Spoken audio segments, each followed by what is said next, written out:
Today's the day I got to sit down with retired Navy SEAL Jeff Gonzales.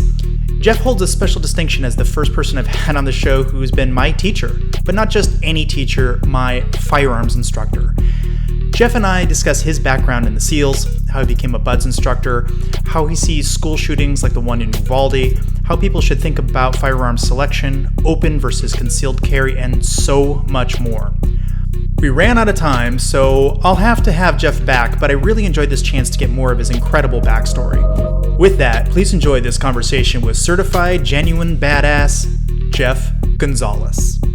Hello and welcome to the RSnake Show. Today I have Jeff Gonzales. How are you, sir? I'm fantastic. Yeah, good to see you. Likewise. It's been a little while. It has, actually. Longer than I would have liked, actually. I think it's a mix of COVID and travel schedules on both of our sides. For sure. But I'm due to come back and hang out with you some more. I like it. So that I am going to make that happen. I'm going to have to preface a lot of how we're going to talk here because we've known each other for, I think, something like 6-7 years or something. Easily. Like that. Yeah. Easily. It's been up there now. Yeah. And so I hope you'll bear with me because I think I'm going to do it in a certain order, mostly just so the audience can kind of like be dragged along with kind of how we knew each other, with one exception, which is once upon a time we were thinking about doing a TV show called Gun Control. And we, for a wide variety of reasons, I just think we could not quite get it off the ground. Okay. And I approached you at one point about possibly being on that show because I thought you'd be great. Yeah. For all kinds of reasons, actually. But I remember distinctly, you're like, I don't want to be on TV because you're going to edit the shit out of it. And I don't want to do it. So just out of curiosity, just for the audience's sake, why this and why not that? Good question. I think that was also kind of early in the relationship, if you will, where, trust is something that's earned. And my position, if you will, in the industry is one of a spokesperson and ambassador. So I'm always very careful about the message that I want to send out. In my experience, when I have tried to send that message out, it has been edited, if you will. Unfairly edited. Yes. And much of my responses are taken out of context, or they're snipped, or the value of them is diminished because they are just not giving it the right, attention. So I have been involved in interviews in various types of positions where I've given that information, and my experience has taught me that it's not always in my best interest to do that if I want to try to get the message out there. Because what I don't want to do is I don't want to alienate or divide anybody any more than they already are. So if I come on a show and I say something that is edited out or edited to maybe give a different perspective than what I was trying to convey, then I actually now become a pariah almost in my industry. So that is something that I'm very, very careful about, just because it's important that the message is received the way that I transmit it. And if it's not, then it's probably not worth my time. So because we were early in that relationship, I wasn't first of all, I wasn't aware of what all was involved and at stake. And then second, I also have to go with my gut a lot of times. And my gut sometimes will tell me that that's pushed back from. And I think the reason why was just because we hadn't established enough of a relationship where we had that kind of trust and that type of earned currency, if you will, that allows us to have more open and engaging conversations than what we might have had back then. Oh, fair enough. Out of curiosity, any really interesting, like bad, uncharitable edits that you can recall? Because I've had some doozies as well. So. Yeah, I mean, they're out there. I'm not going to drudge them up. If folks want to look for them, go for it. All right, fair enough. I know there's a story there, so I'll just leave it at that. That's for after hours. Fair enough. So, okay. So I think it's worth digging into your background. For sure. So, you're a kid and suddenly you ended up wanting to go in the Navy. How'd you get from point A to point B? I love telling this because I feel like that really helps personify, the person that I am, the person that I was, as well as the person I am today. So I grew up here in Central Texas. I was a high school swimmer, water polo player, which I absolutely loved.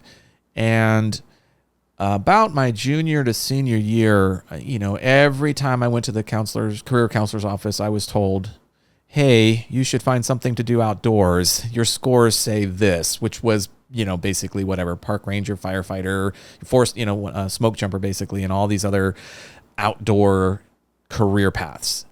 And I'm like, wait a minute, no lawyer, no doctor, none of that came up on my test. So I started to realize that, okay, all right, well, if this is what they're telling me, maybe I should take charge of my own career or my own destiny and figure out what I want to do. So, I grew up in the 80s, which, banger of a time. We have so many good stories to talk about. And I remember there wasn't the internet back then. That's another scary thing to realize. I tell my kids that all the time. And so I had to learn about what career path I wanted by reading and going to bookstores and libraries and pulling off stuff. And even then, there wasn't a lot of information. I knew that I wanted to pursue something that was going to challenge me and also be something that I could be proud of, like prestigious in the sense that I have accomplished something. And I started looking to see, all right, well, who's the best of the best? And back then, it was so hard to actually know what that was, that the one that was the most mysterious and so not well known was Navy's Special Operations or Special Warfare. And that is the SEAL teams. So my senior year, my head coach for the entire school district that we had there decided to take me to he asked me first, I should say this. He asked me, he's like, hey, are you interested in competing in the modern pentathlon? And I didn't know what the modern pentathlon was. I know what a triathlon was, but I did not know what a pentathlon. And I'm sure I'll get the question or somebody will ask or wonder. And the pentathlon is 5 events that are based around a historical kind of context, which was actually very foreshadowing in a sense. What are the 5 events? So you have running and swimming. Then you have fencing, shooting, and equestrian riding. Interesting. Very much so. And again, I would have guessed bicycle. Yeah, exactly. Well, this is why it's so historically relevant, is because during ancient warfare, the only way to get command instructions from the generals, which were typically always at the back, to the frontline soldiers was a messenger, courier. And the best soldiers were the messengers because they had the greatest skill at ensuring that the message made it from the general to the frontline soldiers. So, and typically back in that day, it was they had to run, they had to swim across channels, they had to fence and use, well, back then they used the flintlocks. And then, of course, the primary mode of transportation was the horse. So the soldiers that excelled in those 5 arts, if you will, were typically considered the best soldiers, and they were reserved for being the messengers to get the message across. So that's the historical perspective. I learned that later, by the way. I didn't know that at the time. Interesting. Yeah, very, very cool. So I went to the headquarters for the National Pentathlon Team, which is headquarters there in Fort Sam Houston in San Antonio. And I got a chance to meet all these amazing coaches. And I was very fortunate because swimming was necessary for me to play water polo. I couldn't play water polo without swimming. I had to swim so the off season of water polo was swimming. And I had amazing coaches back then, some very impressive coaches. I was fortunate that at that time period, I was coached by 2 Olympians, a judo Olympian and a fencing Olympian. So, I mean, I couldn't have asked for better. The judo coach was my strength and conditioning PT kind of coach. And then the fencing Olympian became, actually, he wasn't my fencing coach, believe it or not. He was the running and shooting coach. And that was kind of weird too. But the day that I walked into the building to meet the team or to meet the group was a watershed moment for me, because when I walked in there and I got a chance to meet everybody and all the head coaches, but there was this one room. It was a typical military office, 4 walls and a door and 2 desks facing each other. And behind each desk were these 2 specimens, and they were in their uniforms. And I, the head coach for the pentathlon team walked me in there. He's like, and these are our two loner, or I can't remember exactly what term he used, Navy SEALs. And I was just like, what? I mean, these are the guys that I've been studying. And I was just in awe. I was like, I looked at those guys, and they stood up, they shook my hand, they talked, they asked a couple questions, and then I was off. I had to go finish my tour. And I just was like thinking to myself, that's what I want to do. That's who I want to be. I want to be like those guys. And that started the quest, if you will. I was underage to enlist at that time, and I was also slated to compete at nationals for the pentathlon. So I trained that summer, my senior summer. Did you exchange contact information, or No, you just got one look at it? In fact, I would have a hard time actually. Like over the years, it's like a sculpture. It's kind of like eroded a little bit over the years. I can kind of still see them, but yet all I see are these bodies. That's what I see. Yeah. So I went to the recruiter on my own without any, like I said, I was underage, and I told him exactly what I wanted. I want to do this and I want to do this. And he's like, can't happen. Can't do that. You can pick one, but you can't have both. I'm like, no, I want them both. And I'm not enlisting unless I get them both. And, he fought me on it. Just was like, no, you can only have one. And I was like, nope, I'm out of here. And I would come back like maybe once. I think I came back one more time after that. And I said, listen, I'll go to the other side of town and I'll find somebody who's going to do it. So you can either get my quota or I'll find somebody else who will do it. Because back then, your contract was what was your guarantee. You were guaranteed. And all that contract meant was I was guaranteed a chance. That's all it meant. But you don't even get that chance if it's not part of your contract. So I told the guy, hey, this is what I want. I'm not settling for anything less. He's like, okay, fine. And he ginned up the paperwork, and I literally signed it right there. But the thing about it was, again, I was underage, so I had to be a part of what was called the delayed entry program, which meant that my contract is secured legally as long as I followed these steps, which I had to go to a certain amount of like meetings and events to help prepare for my enlistment. And then when I was of legal age, that contract would be, in full effect. Mm-hmm. So once I did that, and this was probably like maybe 6 months, maybe about 4 months before, like, cause I wanted to compete. I was training every day. Like, so when I graduated high school, my job basically became to train every day, Monday through Friday in the morning at 3 different events every day. So, we might do running, shooting, fencing. Then the next day it'd be riding, shooting, whatever. It was just a constant change all week long. And it was a great experience for me. And I really enjoyed that. I look back at that and think, wow, what an awesome thing for me to have done back then. And, when I think we were maybe like 2 weeks away from when I was supposed to leave, at the dinner table, I finally announced it to my family.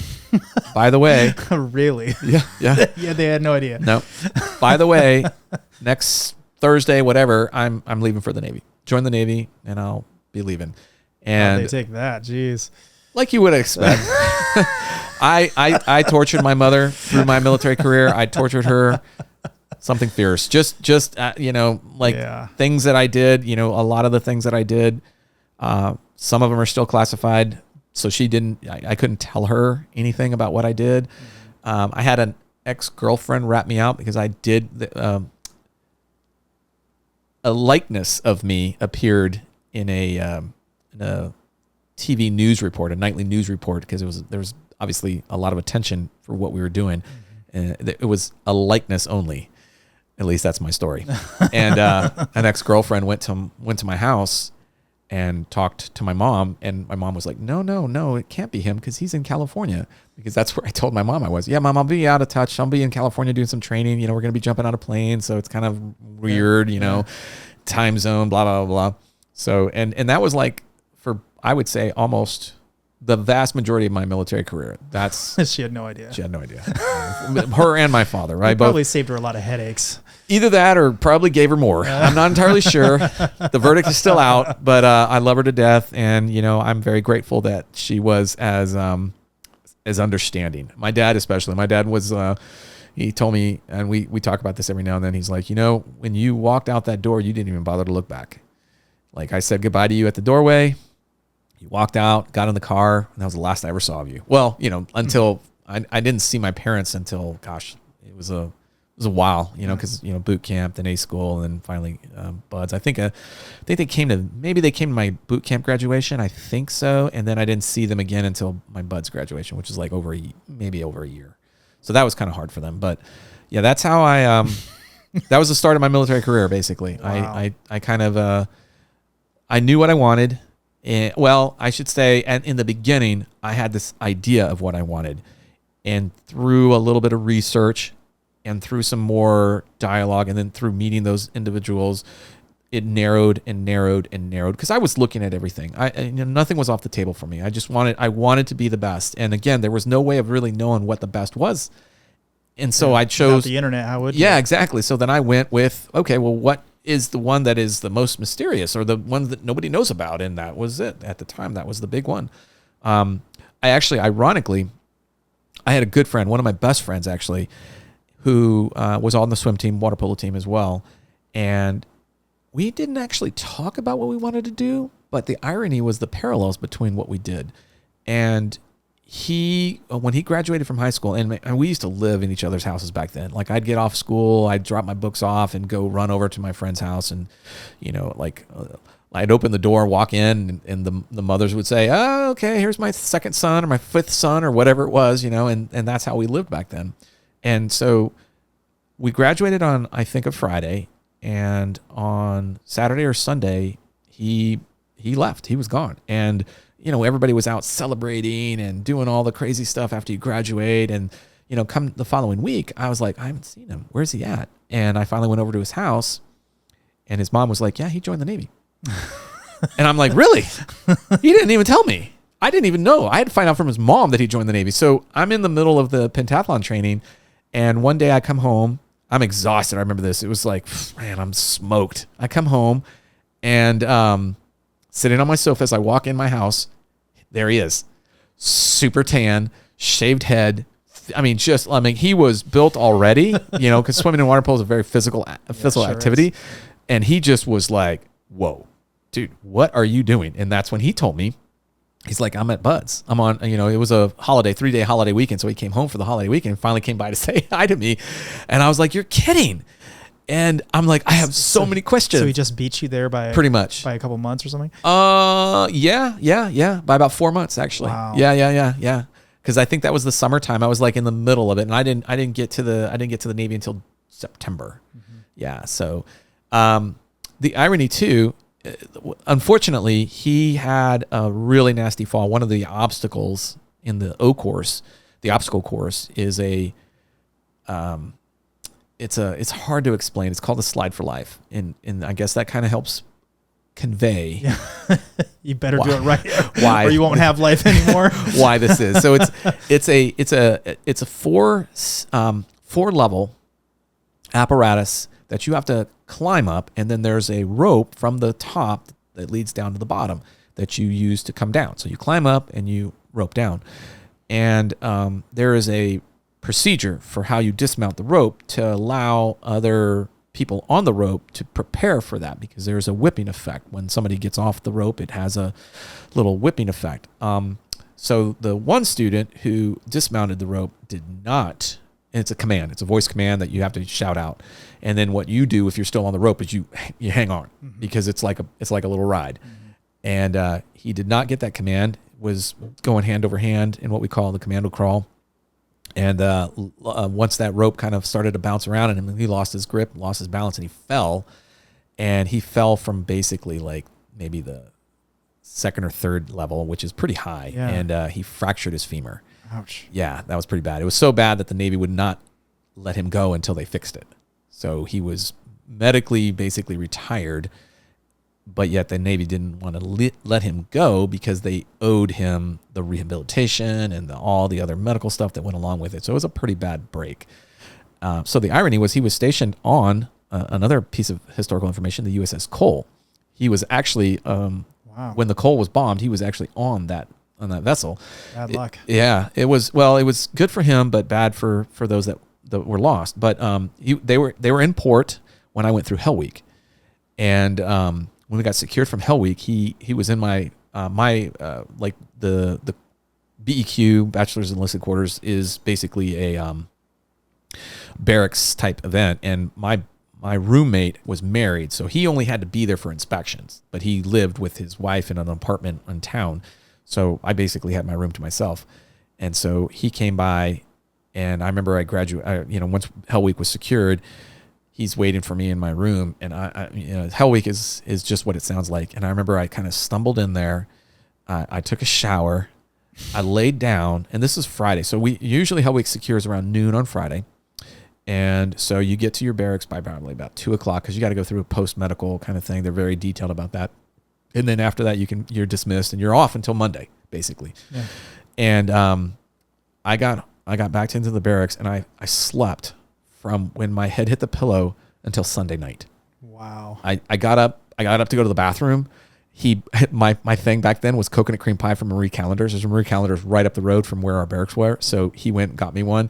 And I remember I woke up and I just grabbed slices of pie and just would eat a slice of pie and then lay back down. And I'd get up and go to the bathroom, and then I'd eat another slice of pie and lay back down. And that's how I recuperated from Hell Week was coconut cream pie and a lot of sleep. So, wow. So he kind of like, I can remember every now and then I'd wake up, he would be like laying over in the spare bunk, just kind of sitting there watching me, just kind of like taking care of me basically after that event. So that was pretty cool. Wow. Yeah. So that was the beginning of my military career. So I know this is kind of a basic question, and you probably get some variant of this quite often, but what does it really take to be a SEAL? And I know there's a lot of physicality that goes into it, Right. and I'm kind of less interested in that for this question. I mean more on the, like, yes, physical, but tied to a very strong mental side as well. Absolutely. It's a great question. And part of the reason why I like answering this question is because, first of all, I had a unique perspective on this, because not only was I a BUD student, but I was a BUDS instructor. So I got to see it from two different angles. Mm-hmm. As a student, what makes it a great filter is that we're not looking for the physical stud, right? We're looking for a character trait that is very difficult to isolate and identify. And it has to do with resiliency. It has to do with tenaciousness. It has to do with basically a never quit attitude. And it's very hard. It's easy to talk a good game. It's easy to kind of sit here and say, oh, I would never quit. I'd never do that. And I had so many students when I was an instructor say the same thing. And there they go, walking across that compound to the bell. And over time, I started to be able to predict who was potentially going to quit. And my accuracy with that was pretty good. Mm. And the reason why it was good was because I could start to zero in on those character traits. Like what's a good tell? So what I would look for was the overly confident and the on the flip side, the very, very quiet. Yes. And the quietly suffering, or well, the one that's trying to fly under the radar, right? Because this is a team sport. And while BUDS is all about being an individual and making it through, it also gives us good insight into how they're going to be a team player. So if somebody, like, for instance, I tell the story that when I was in Hell Week, when I was going through Hell Week, my boat crew, which is the group that you are assigned to, it gets its name because we carry boats on our heads throughout all the evolutions. It's our mode of transportation, basically. But when we're on dry land, we have to carry them. Mm-hmm. So prior to Hell Week's breakout, which is the beginning, the official commencement of Hell Week, we were sitting in our barracks room, and we had all made this pact that we're not going to let anybody in this room quit, no matter what, right? It doesn't matter. And there's a degree of comfort in knowing that, okay, all right, these three other dudes got your back. Right, exactly. You know that if you have that moment of weakness or things just aren't working out well, that there's somebody there that can help. And there was two instances that I can recall from Hell Week. The first was we It's called surf torture, and back then it used to be naked surf torture. So you'd get naked and you'd interlock arms. You'd walk out onto the surf line and you would just sit and you just let the waves pound you, and you would have to, as a class, you'd have to just kind of deal with it, And part of that was the water is the great equalizer. I don't care who you are. It will show you things about yourself that you didn't think were possible, both good and bad. And then the interlocking arms is to show the solidarity, the group connection, the group dynamic of sorts. And the problem with that is that the surf doesn't always come in perfectly. Mm-hmm. So you've got like one part of the class that gets pushed this way, and then one part of the class gets pulled this way, and it's basically you're just getting manhandled by the surf, right? And you're getting dragged across. And if you break that connection with the man next to you, it is very bad. So if at any point that connection is broken because of the surf, the class gets punished as a result of that. So you're just trying, you're like interlocking your fingers. You're just like, I'm not going to let go. I'm not going to let go. But your hands are frozen. Well, it's not just that, but I mean, you also, like you're getting dragged on your head or dragged on your butt, and you're just trying to like recover and try to get yourself back up. Because if you can covered in sand too. Oh yeah. But the surf washes it off. So it's not that bad. But, you try to reposition and get back up into a seated, like an L sit, so that you can be in the most stable position possible.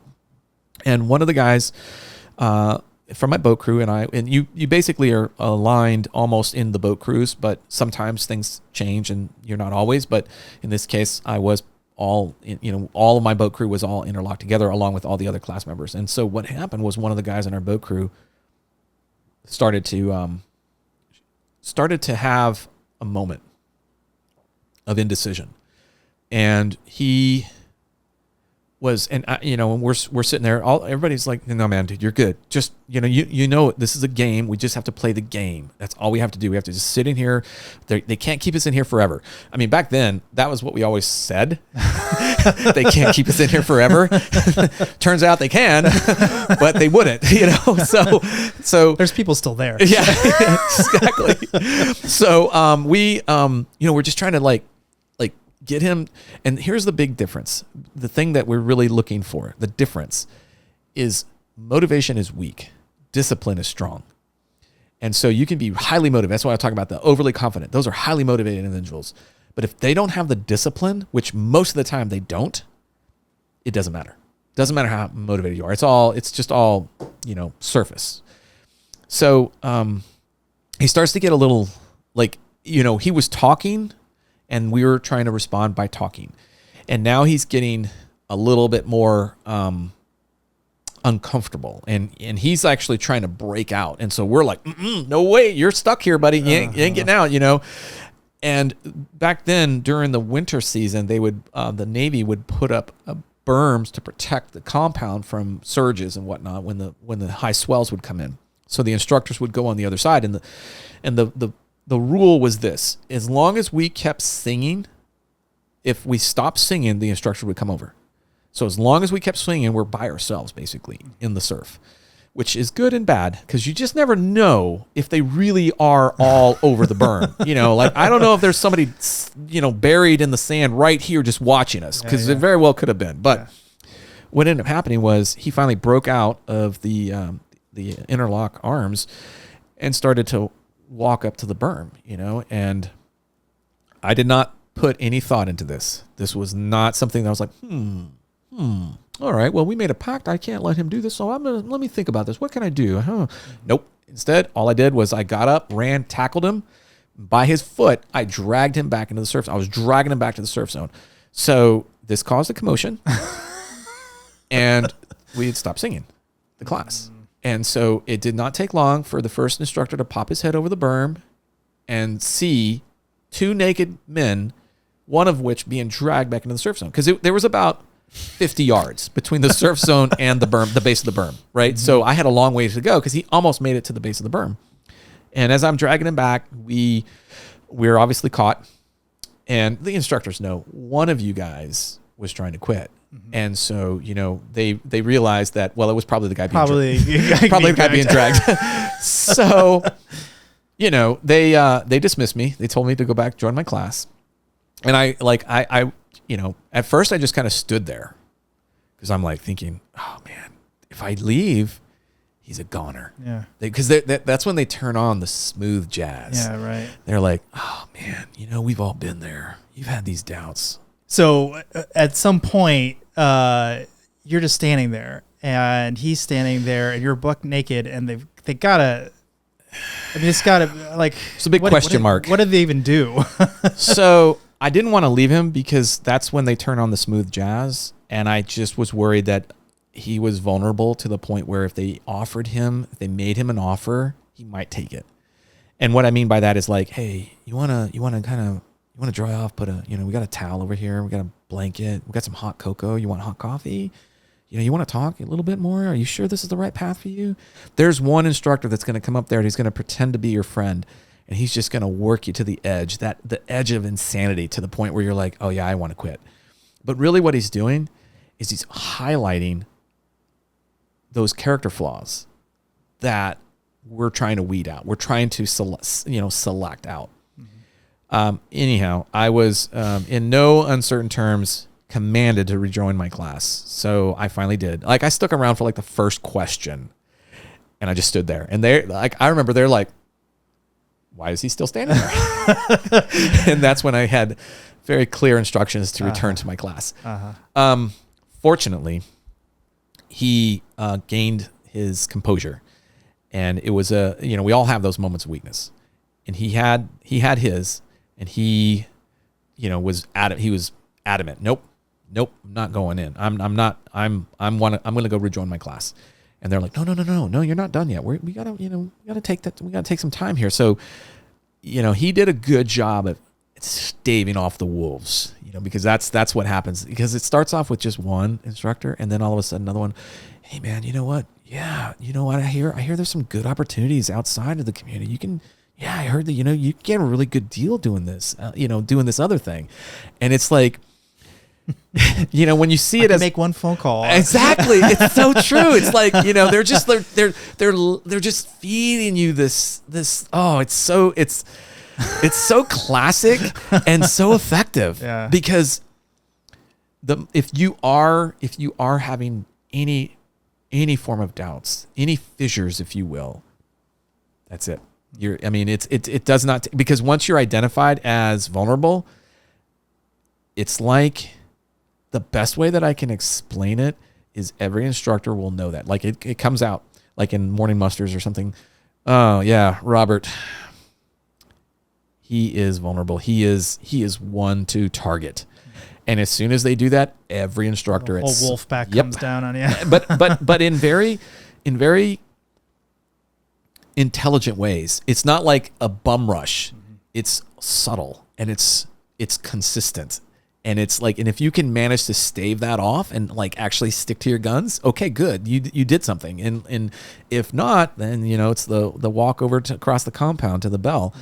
And so for folks, when a student wants to quit, it's a volunteer program. All they have to do is quit. They can do that anytime. And to signal the official permanent quit, you go up to a brass bell that hangs in the front office of the first phase office, and you have to ring the bell 3 times. And if you ring the bell 3 times, then it stops. It's over. You're done. And you can't come back from that. You can go back to the regular Navy and you can apply again, but that's it. Once you ring the bell 3 times, there's no coming back from it. It is as permanent as it can possibly be. So he came back. He joined the class and he eventually made it through. He got rolled back for an injury, but he made it through, graduated, went to the teams, went to the West Coast. So I didn't really get a chance to see him that much because East and West Coast is where we operate.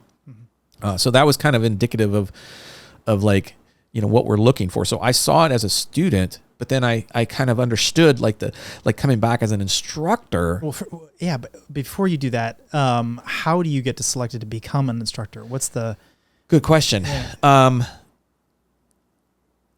Basically, they recruit from all the commands, and it is considered a privilege to go to the command to our schoolhouse, if you will, and to be an instructor.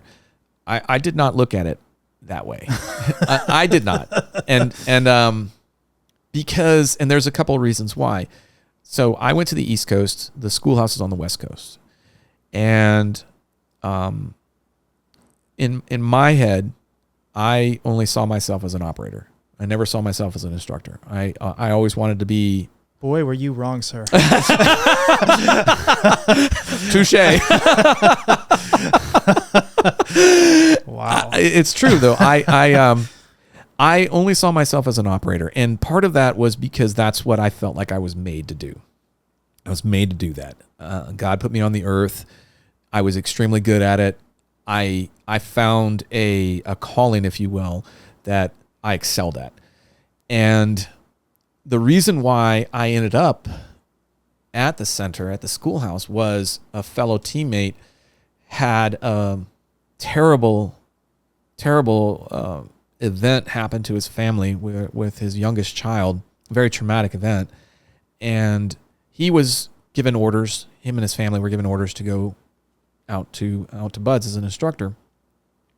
But due to the trauma, all the psychologists were saying that the child should stay here just due to the familiarity and a few other things that were in place. And the Navy isn't always sympathetic. None of the services are, to be fair. And so they were like, well, we're sorry to hear that. You can go unaccompanied as a bachelor. Your family can stay here. She can get the medical treatment that she needs, but you'll go over there. When I heard about that, I was also in a point where I'd been pushing it hard. I mean, I was running the red. I think I had like 5 deployments, plus I was one of the trainers in our training department. And when I heard that, though, there was just something that came over me. It was like, okay, that sucks. That's a terrible. I'm single. I was dating who would become my future ex-wife, and so I didn't even bother. I just said, hey, this sucks. And I went to our senior enlisted at the command, which is what's called a command master chief, and I told him that I thought this was wrong and that I'm volunteering to take his spot. And he was supportive, but that meant that I had to kind of jump through a lot more hoops. And we have what's called a detailer, and the detailer is who assigns you to your future commands. And he's based out of DC. And I literally had to drive up there and sit across a table and tell him that I'm volunteering to take this guy's orders. I mean, it's a body. I have a pulse. I can do this. There's nothing. I'm even more senior than him. I even have more deployments than him. I even have combat deployments. I'm the perfect candidate to go over there.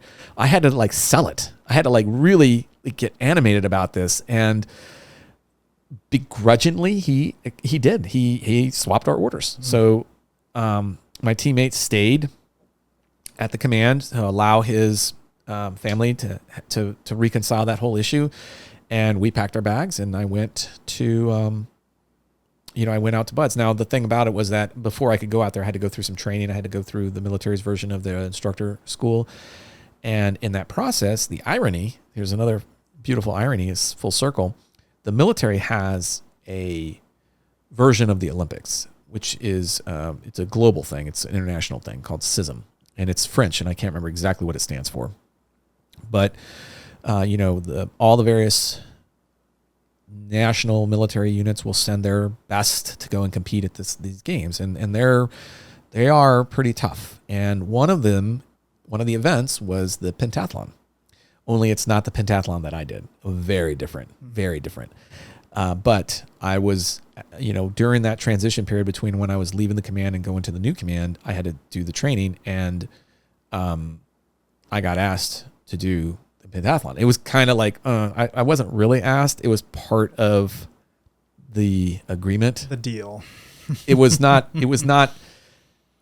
said out loud. It was implied. Mm-hmm. So I did, and I'm glad I did, because it gave me a new look. I wasn't able, because my orders came, once I completed the instructor school and my orders came, I had to leave. So I didn't get a chance to compete, which was unfortunate, because I felt like I left something undone there. But I went out to California to be a Buds instructor, and I'm glad I did, because it gave me insight into something that was much bigger.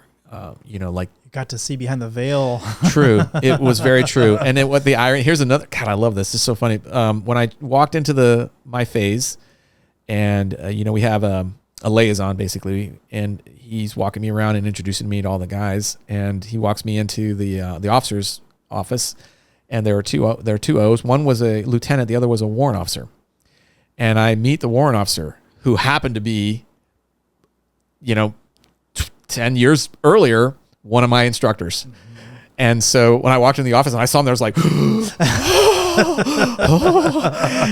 and we became really good friends. I have a tremendous amount of respect for him. He was awesome. I learned so much because there was a guy who, this was his second tour as an instructor. The first time he was a chief, an enlisted guy. The second time he was an officer. And so he had two different perspectives as well. So that was actually super cool. And, I learned a lot there. One of the things that it eventually kind of like washed over me was that I was a gatekeeper, and I was here to ensure that the best quality candidate makes it to the next filter. And what people don't realize is that becoming a SEAL has several gateways that you have to go through. I mean, even just trying to enlist for it, as I mentioned. Hell Week is just one part. Well, yeah. So each phase has a crucible, if you will. And in first phase, that would be Hell Week. So it is not easy. Every day is fraught with danger and adventure, however you want to look at it. They usually go hand in hand. And so it was really interesting to see, like you said, behind the veil. But more importantly, I took it upon myself to be very, like I had a mission. I had a job. My job was to ensure that only the best candidate made it. And, at times that put me at odds with the system. Other times it created a good product. In fact, a great product. The guys that I was fortunate enough to be a BUDS instructor for when they were going through BUDS went on to do amazing things. I couldn't be prouder of the community as a whole. But, that 3 years that I was a BUDS instructor, the number of BUDS students that I put through training that eventually went off to do just amazing things it's very special to me. And when I see them, when we talk and I stay in touch with a lot of them, it's good to reminisce. It's good to talk because I have a different perspective of myself back then. Yeah, sure. A totally different perspective. Like when I talk to them, not the same perspective. Yeah, I bet. Not the same at all. I was like, no, I wasn't like, no, I wasn't that. No. They're like, yes. So that was kind of interesting. It was a great experience for me. I also had a funny, when I went there, I kind of knew that once I went there, I would probably not go back to the East Coast. And I always considered myself an East Coast frog. And, so that meant that I was probably going to leave the Navy after my tour. And when I made that, like one of the command master chiefs that I've been so blessed to have amazing mentors in my career, in my life, as a matter of fact. And one of them was a gentleman by the name of Denny Chalker. And I absolutely love that man. He was the command master chief when he wasn't the first command master. No, wait a minute. He was the command master chief when I first checked on board.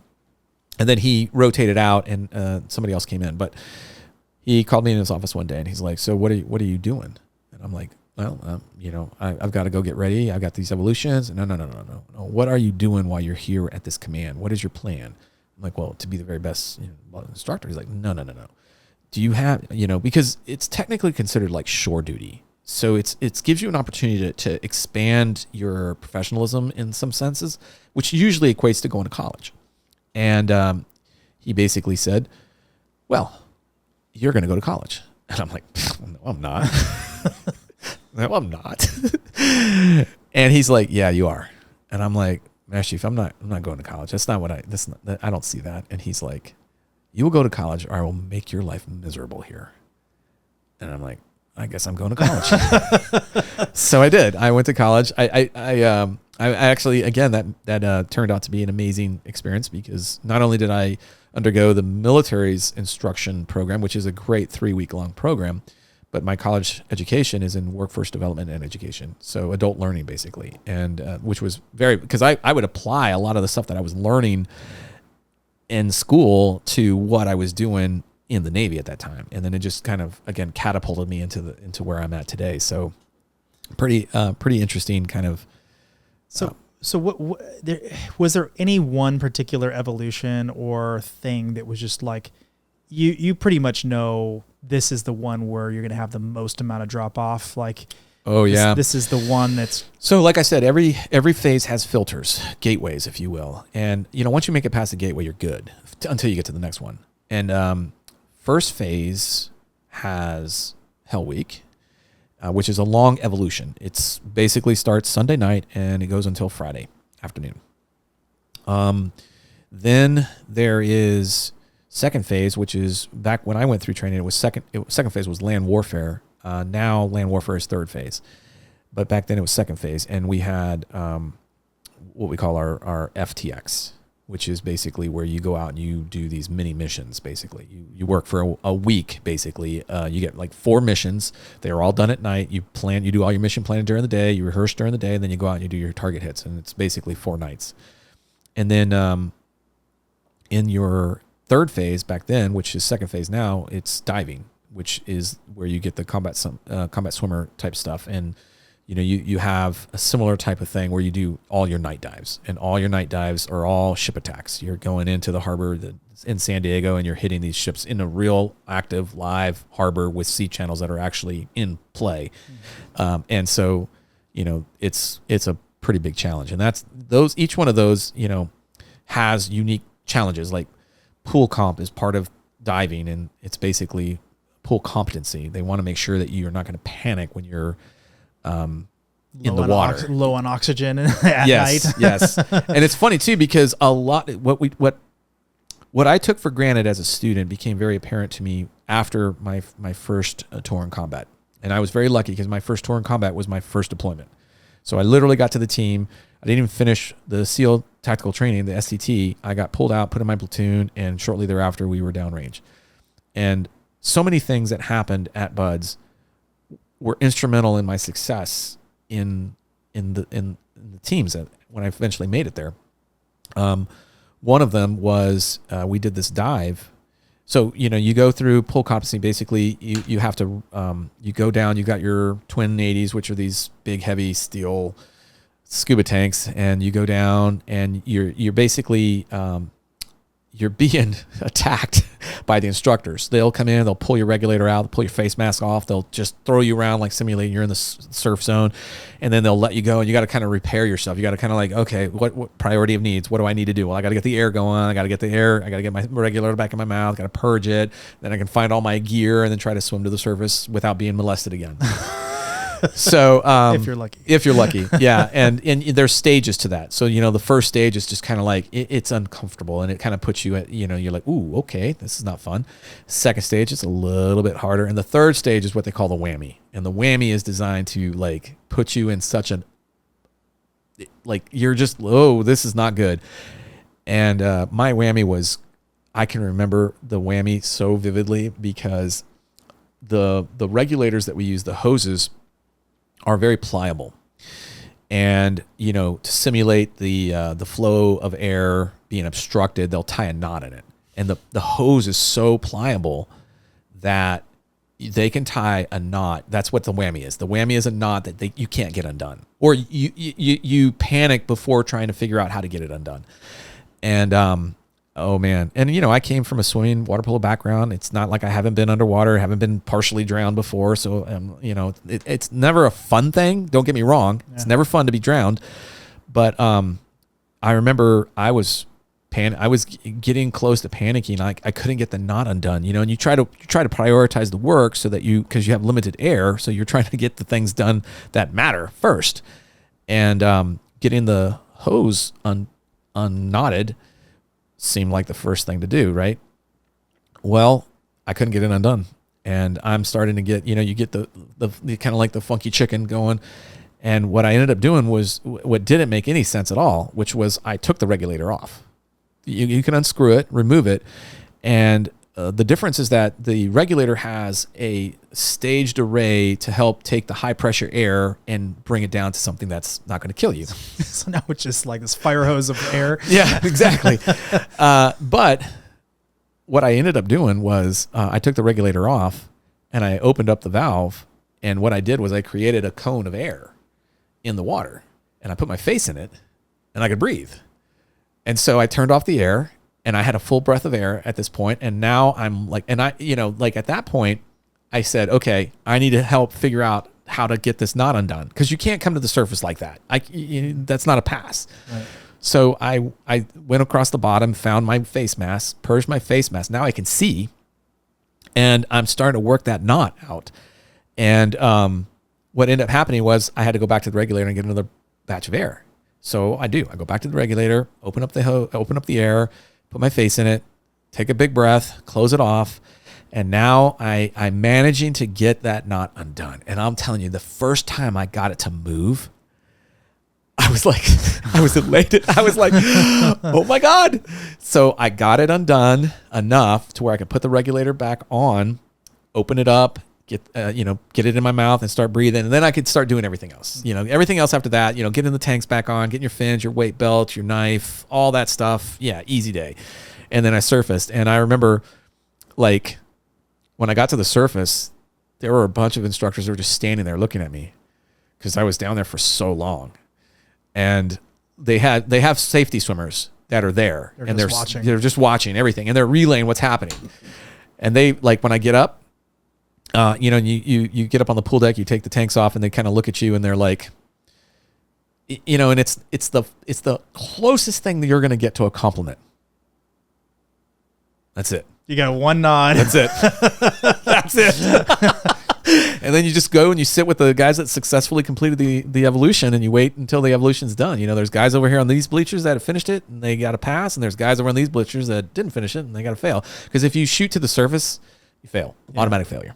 Right. You cannot do that. So so would you say that's the evolution, that one in particular? Ooh, well, I think everybody struggles. I think so. What the funny thing was is that hose surveyed. The knot was so tight that it actually ruptured the rubber.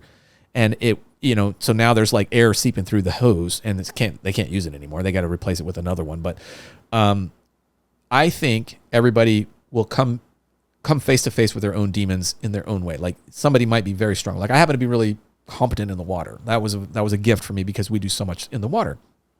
And I was going to go on and say one more thing about that because years later on a diving operation, we got hammered really bad by the surf.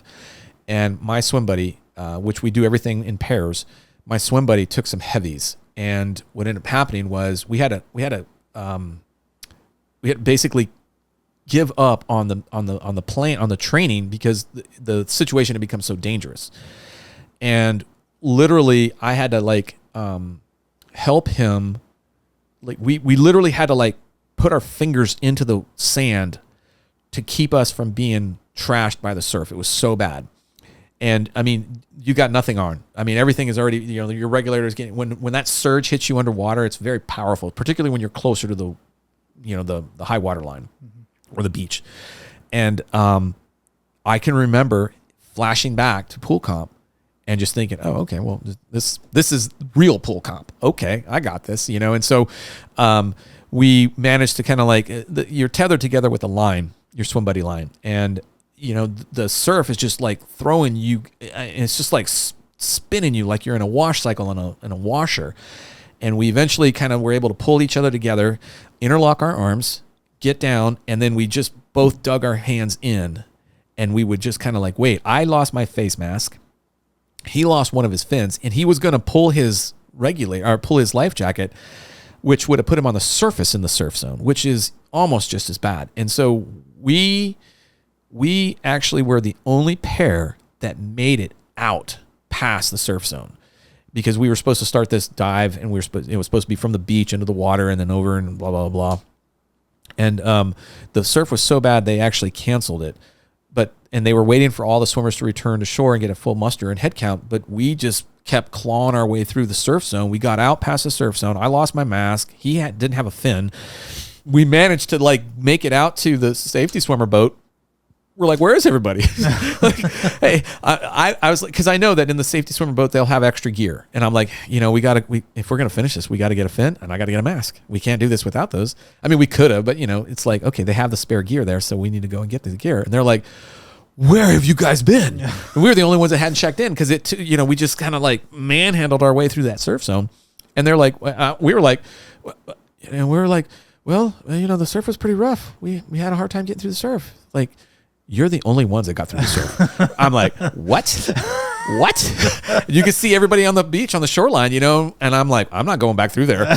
I'll ride the boat all the way around and we'll go back. And they're like, no, get in the water, go back. And I'm like, oh man, going through the surf is a little bit easier than trying to come out. Yeah, sure. Yeah, it's a little different. So anyhow, the relevancy of going through pool comp in training is you don't really appreciate that until you find yourself in that situation. And so everything that we do in that training, in BUDS is somehow built around or designed to prepare you for those types of events, those types of situations. But they're also there to help you find a narrow bandwidth that you can actually be effective. Like under all that stress, you can still be combat effective.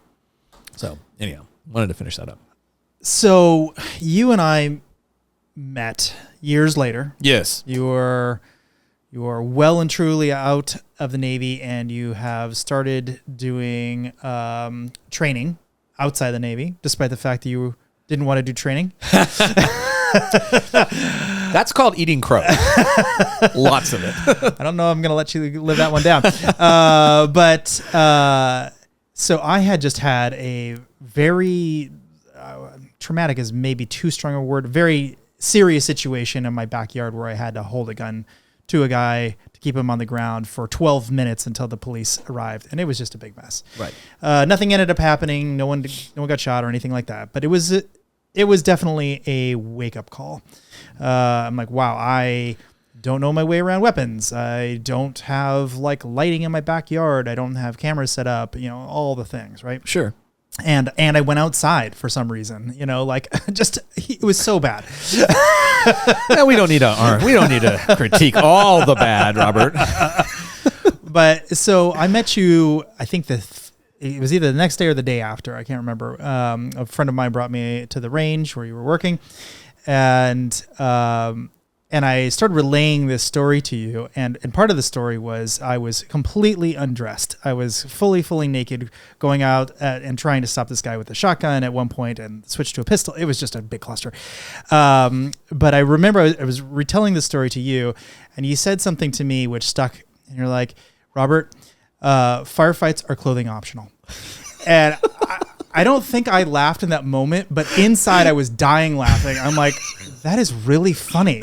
And it's such a sound piece of advice. Of course, who gives a shit what I'm wearing, right? I mean, it's funny in retrospect, but also who gives a shit, right? You're in the moment. It's true. And that was that kind of just obviously good advice that you hit me with, and I just holy shit, I need to know what this guy knows. Yeah. And so that's how we met. Yeah. I remember that. I think you are a great example of what many people are just kind of clawing at the surface of, right? So for instance, what I mean by that is that you have a firearm, you own a firearm, or multiple ones in this case. And the idea is that, okay, well, it's a firearm. How hard can it be? and I don't say that to be negative or to put down anybody, but I mean, that's how most people look at it, especially the new gun owners. And there's nothing wrong with that, because you don't know what you don't know.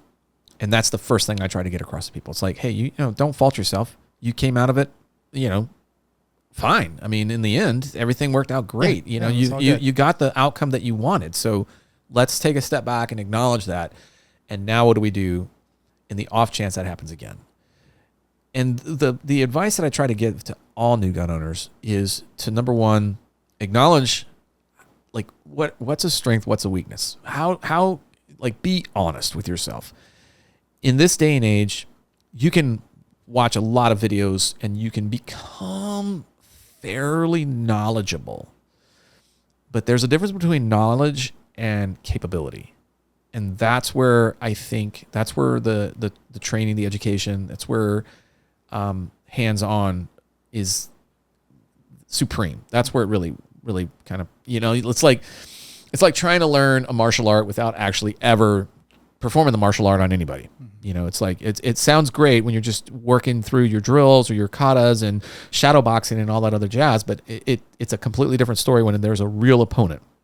And so I remember when we first met, we tried, I tried to just, like, I didn't want to downplay it. I just wanted to acknowledge that you came out of that okay. So now what? What are we going to do now? Because obviously this left a indelible mark on you that you were there because you wanted to change something. You wanted something new or different, and you weren't exactly sure. And I think a lot of people are in the same boat. It's like, okay, well, I recognize that, that while this is a simple tool, I still don't really know my way around it. I need more. And I commend so many of those folks who have the willingness to look at it from that perspective. And that's the hard part for a lot of people, particularly men.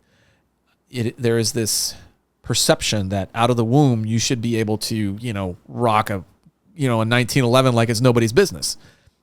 Unfortunately, it's a learned skill. It's not natural. It's not innate. It's something that you have to learn. And so I think a lot of times males or men in particular will fail to kind of recognize some of their areas of weaknesses, and instead of looking at that as an opportunity, they look at that as a red mark in their ledger. I don't want to acknowledge it. It's just whatever.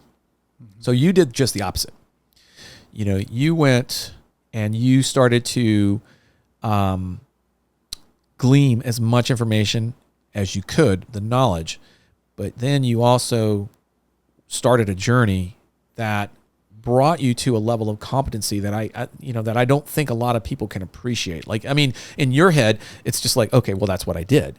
But to relay it to people, what the level of competency that you achieved is very high for somebody that's, quote unquote, not a professional. Right. So, that I think was yet. Yeah. I like that response. But I think I think, that's a good question. It's like, well, how much do I have to train? How much do I have to know? How much do I have to be able to do? Where's that threshold? And in this industry, unlike other industries that have clear markers, our industry really doesn't. And fortunately or unfortunately, I've been in the industry long enough to where I've kind of seen these things, and I've made observations, and I've hypothesized about things, and then I observe and I kind of like redesign or reform my hypothesis, and I keep kind of checking it and putting it to task to see how it works out, and I've come really close to mapping out what it would take for somebody to truly become competent in the minimalist form. Instead of like there's every skill has their varying degrees of proficiency. We have, in the way I look at it, there's the beginner, basic, intermediate, advanced, and expert. Those are the skill levels. Immediately, everybody wants to think about expert. I want to be an expert. Like, that's great. It's outstanding. I think it's a great goal to get. But are you willing to put the time, the talent, and the treasure to be at that expert level? Because that's a very small group. I don't even consider myself to be at that expert level because of the requirement, the maintenance requirement, the sustainability of being at that level is just, it's not something that I want to continue to invest in. Like, I'm happy that at a time in my life I was at that level. I don't feel compelled to want to be at that level because that means that something else in my life has to give. There's only so much that I can do at that peak level of performance. And I want to do other things. I still want to live my life and enjoy it and make memories. So I think the biggest obstacle that people make is when they first get into this, they want to be an expert. And I tell people, I'm like, listen, the best thing that you can do for yourself is move from the beginner level to the basic level. Once you do that, the likelihood of you needing to ever go beyond that is very low. And the level of skill that you have just making it from the beginner to the basic level is pretty, it's pretty capable. You are a skilled individual at that point.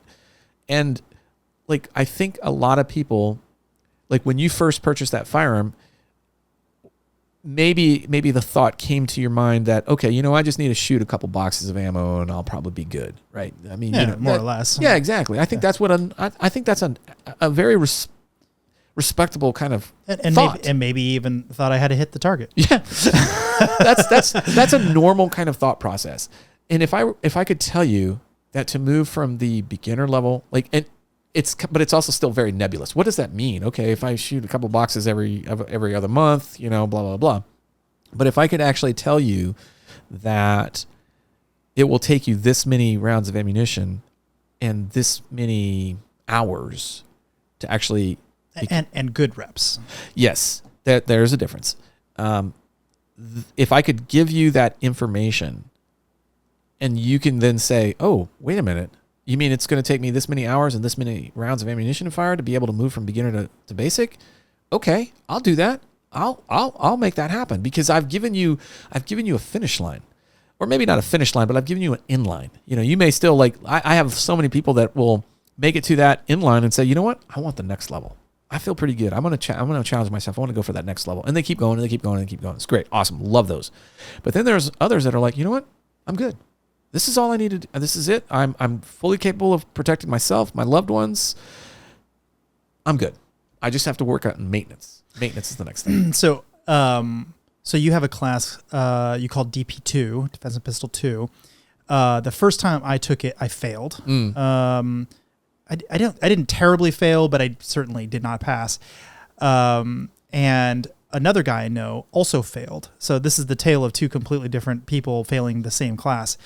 So I failed, and at first I was like, I'm really angry, and I'm like, I feel like this is like some way just to make me take the class again, and that's all this is. He's just gonna fail everybody because everyone failed. The entire class failed. Everyone failed, and in the other guy's class also all failed, by the way.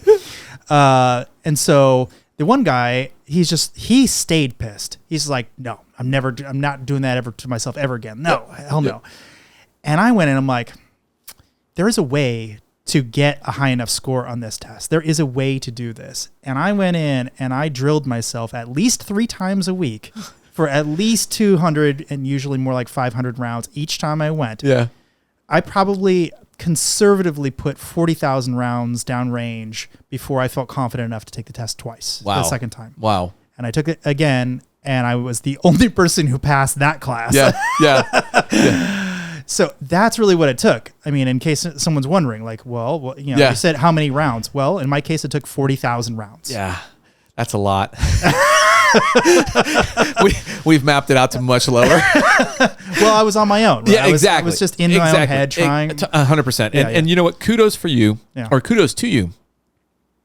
And let's back up a little bit and unwrap that. The standards are there to ensure that learning is taking place. Behavioral change is happening. Without standards, it's like we joke about it. It's like ballistic masturbation. That's all it is. Mm-hmm. However, if there are standards in place, I can track your learning. I can track your progress. I can track and ensure that you are achieving goals, milestones, whatever you want to call them. Without that, you flounder. You just kind of spin in your wheels, and there's no real way of understanding or knowing if you're actually making progress. So standards to us are incredibly important, and that is one of the things that was forged in me at a young age in the Navy, that I don't know how to do it any other way. There's no other way that I've seen or know that can accomplish the same thing. You have to have standards. Without standards, there's no hope there's no hope because one of the things that makes standards so valuable is that they're observable, they're measurable, and they're repeatable, right? And that last one, the repeatability, that's the tough one, right? Because we are a product of our ego. And so when we do well, we naturally think that we're good without really knowing the difference between skill and luck. I have a lot of people that get lucky. I have very few people that are skilled.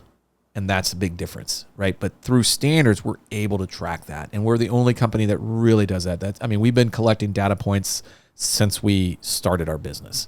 So I have over 20 years of the final test that you took. I have over 20 years of students taking that test. So I can, and there's like 3 that passed. No, there's more. And I also want to say this. Okay. What do I want every student to pass? Of course I do. That'd be nice. It would be nice.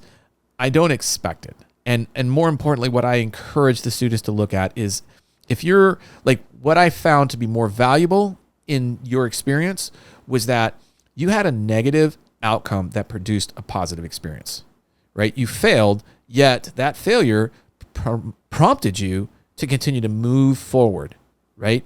That failure encouraged you to, face into the wind and push hard against it, because everybody will put their back to the wind and just go with it. Mm-hmm. You did just the opposite. So the one example, the other guy, screw this, I don't want anything to do with it. I'm good with that too. Mm-hmm. Partly because he still learned a lot. I'm sure. And I have no doubt. And I'm glad that he did. But there's also another thing, that we're selective about the students that we want to work with. Students that we want to work with are the students that are willing to do the work, right? And the work is disguised cleverly as not what happens in the class. It's what happens after the class. The 40,000 rounds that you put time into actually putting down range. That's the secret. That's where that really comes in. I got tired of keeping a diary of rounds. I'm like, you know what? I'm just going to measure it by boxes of thousands of rounds. However you do it, that helps you to kind of stay in tune with that is great. And I will tell you, and you're also a great example because, you also had, here's the difference between motivation and discipline, right? Your experience that you had at your home was the motivation to go out and try to learn more about this. The failure in the class was what sparked the discipline to actually do the work. Mm-hmm. There's the difference between those two. It's so easily, that's a great example of why they both exist, but why discipline is more important than motivation. Like I tell, when you ask, how can you, what are the red flags that pick up on things? My sons asked me, hey Dad, how did you graduate? How did you make it through buds? What'd you do? And I told them, I was like, hey, you know what? It's the idea is simple, but it's not easy, which is you just take everything one step at a time. I need to do my very best at this exact moment. Okay, this perfectly ties to the next thing I want to talk about. So you also had a requal test that you gave for holster qualification, and I had no idea what it was, but I had approximately an idea it would be pretty close to what the end of the DP2 was, approximately. Yeah. And so I got in there and I failed, and I'm like, what is going on? Why did I fail this? I shouldn't have. Again, 40,000 rounds. I feel confident now. Like, what the hell is happening? So I go back and I know what the test is. So I'm just taking this test over and over and over and over and over again. Like, I got to tell you, Jeff, I probably took your test, not joking, at least 100 times, at least. Right. But you should have scored a lot higher. I know. But when I was on my own, I was getting 95 plus, right? Like very high. I'm like, okay, what the hell happened in that one time? Like, I had the skill before, I have the skill now, and I just choked. Yeah. And I don't know what the hell happened. So I ran into you kind of in the hallway one day, and I'm like, oh, I got to retake the thing. And you're kind of walking away, kind of over your shoulder, kind of saying, are you feeling confident? And I'm like, no, like not at all. I don't know what the hell happened. Like I took the test before. I feel like I was very good before and nothing changed afterwards. And now I'm getting really high, but I failed the one. And you stopped dead in your tracks and you turn around and you're like, Robert, only pay attention to the shot you're making. Yeah. That's the one that matters. Yeah. Like you missed one shot and then you just went to hell because you're so upset. Came off. Right. You just got upset. And I'm like, oh, that is exactly what was happening. And so of course that's when it all clicked. Like, what the hell am I doing? I'm getting so upset about missing one round. I just need to get past it, go on to the next. Yeah. So I think that is exactly what you were talking about. Just focusing on what you're doing. Yeah, it absolutely is. You can't be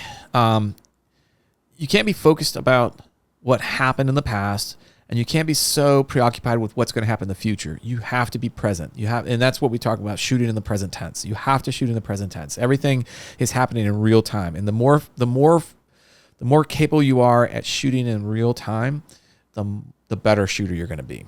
And when we talk about the difference between motivation and discipline when it relates to student success rate, the student that is motivated will find how quickly that motivation is zapped out. I mean, it's just like in the blink of an eye, that motivation is gone. It doesn't take much. A 4 mile time run, a conditioning run that has like a lot of beat downs, an open water swim where the water is cold, the O course after you've been wet and sandy. All of these things just erode that motivation. So no matter how motivated you are, at some point you need to realize that motivation is it's like this glass. That motivation runs out, but it doesn't get refilled because it's just one thing after another, one thing after another, one thing after another. It doesn't get refilled. But discipline is the cup itself, right? And that's the key. It's like, okay, I'm disciplined in this moment. I'm going to finish this evolution. I'm going to do the very best that I absolutely can. I'm not going to accept anything less than that. And when I don't think I had like clairvoyance into how to be successful at BUD/S. I just realized very quickly, shit, this is hard. Everybody was talking about, you just got to make it to this. You got to make it to this phase. You got to make it to that evolution. You got to do this. And I'm like, you know what? I got to make it to the chow hall. That's all I got to do right now. It's breakfast time, and I just got to make it to the chow hall. That's it. That's all I'm looking at. And to make it to the chow hall, I got to make it back to the compound. I make it to the compound, I got to make it to the O course. And every time I did that, I just focused on, what do I need to do to be successful? What do I need to do to win this little match that I've created for myself? And and that's how I did it. I was disciplined and it took me probably about maybe most of the beginning of first phase, because first phase is divided by Hell Week. Hell Week kind of happens like at the 5th or 6th week. And so it wasn't until like maybe the 3rd week in first phase that I was like, okay, I kind of figured this out now. Like I get up, I have to be, everything has to flow. Everything has to, I know what is expected of me. I have an idea about what I need to do. Here's the standards. They're very clear. This is what I have to do. And as long as I looked at that evolution, just that first one, whatever it was, and I just focused on it, everything else kind of fell into place. Then as soon as I was done with that one, great. What do I need to do for this next one? And I started to keep track of things, which I thought was actually kind of interesting. For instance, like we would do these conditioning runs on the soft sand. And what we would do is, what the instructors would do is, and we used to do these in, back in the day, was jungle boots. Now they run in tennis shoes. But when we would run in jungle boots, the instructors would run us through the water, so our boots would get wet, and then they would run us through the sand, so that sand would get there. And what I learned was not to tie my boots too tight, to keep them a little loose. And I was complete opposite of what you would have thought was smart, right? Lace them up nice and tight. And you wear these special socks called dive socks, and they're 100% cotton, and they're great for nothing, I wish I still had stay wet. Yeah, I wish I still had some, because they actually are super comfortable to walk around and wear. But for anything performance wise, no, not at all. But that's what we were issued. And so, those dive socks, once they get wet, once sand gets in there, you're just, it's just the and this is the other thing. Sand will get in there. There's nothing you can do to not or prevent sand from getting in there. So when your boots were nice and tight and sand got in there, that sand just started to rub, and just like, after, especially in the hot spots in the boots. Ugh. So one day I was just like, screw it. I'm going to loosen my boots. And to this day, I still tie my shoes the same way, which is, once I start to lace them up, I pull my toes as high up as I possibly can, pull them up towards my knee. And what that does is that puts that flexion in my ankle. And then I'll tie the boot. And as soon as I'm done tying it, I release it. And that leeway that I provided by doing that was perfect. It was exactly what I needed. So I would like sit down and think, okay, well, what can I do to try to do this better the next time? And that's just one example. Like, okay, don't tie your boots so tight.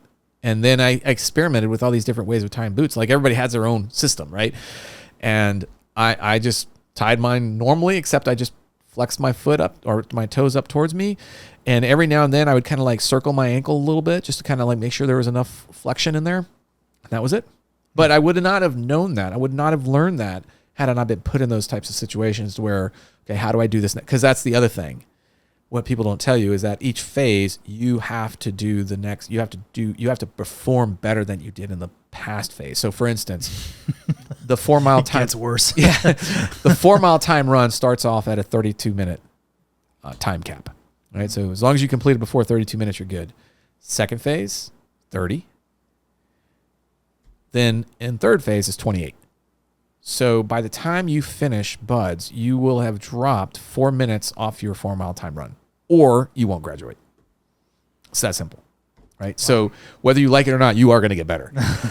And you know, they're getting stronger along the way. You are absolutely, you're getting, you know, and the beginning of running in soft sand is always a challenge. And, you know, we do our timed runs, we do our conditioning runs in soft sand, and we do our timed runs in low tide. So the beach is kind of soft. It's kind of firm, you know, and it's a little bit, it's a lot better than running in soft sand. Mm-hmm. But it's still, there's still that give as opposed to running on asphalt or on cork. I remember like the first time that I ran on a cork track, I was like, wow, wow. Because, you know, running on, everybody thinks, you know, first of all, running on sand is therapeutic to some extent. You know, the way that your foot goes into the sand as opposed to the way it hits asphalt is different.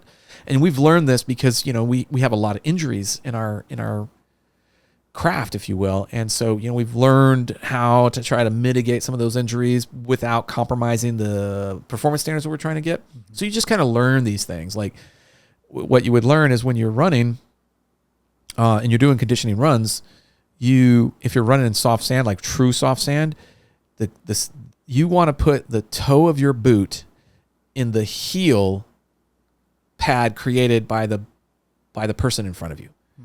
You know, like you would think that you would want to put your heel inside that heel pad, but that heel pad is kind of pre-compressed. It is, and because that's where it's just the right amount of density that your toe, your forefoot, won't sink too far into it.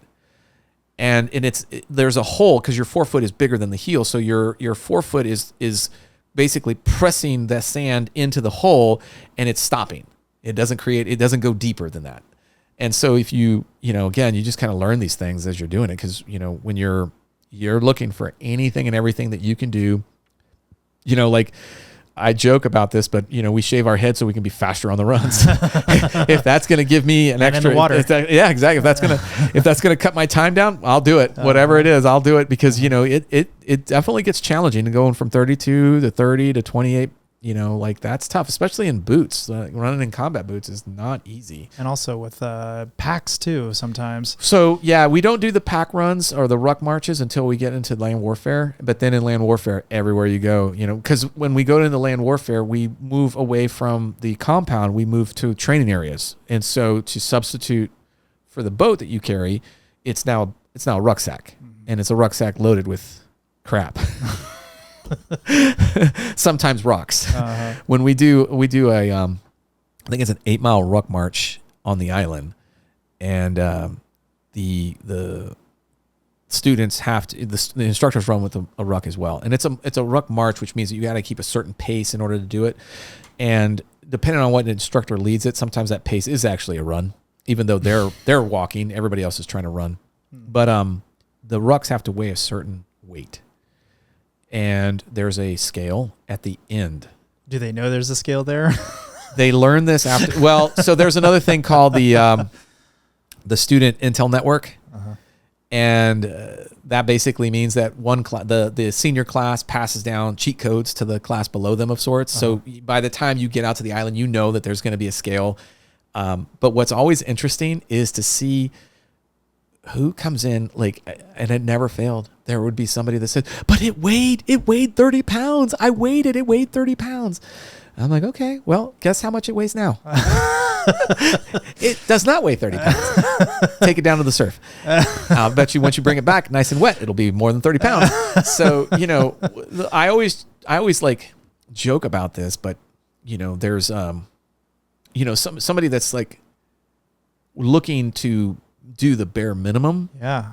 I was going to say, that's got to be it's a risk. Yeah. And you got to weed those people out quick. Well, I'm not saying that it's a bad thing per se, but what it does is it does give insight into somebody that is only willing to kind of like run on the razor's edge. I thought it was much better.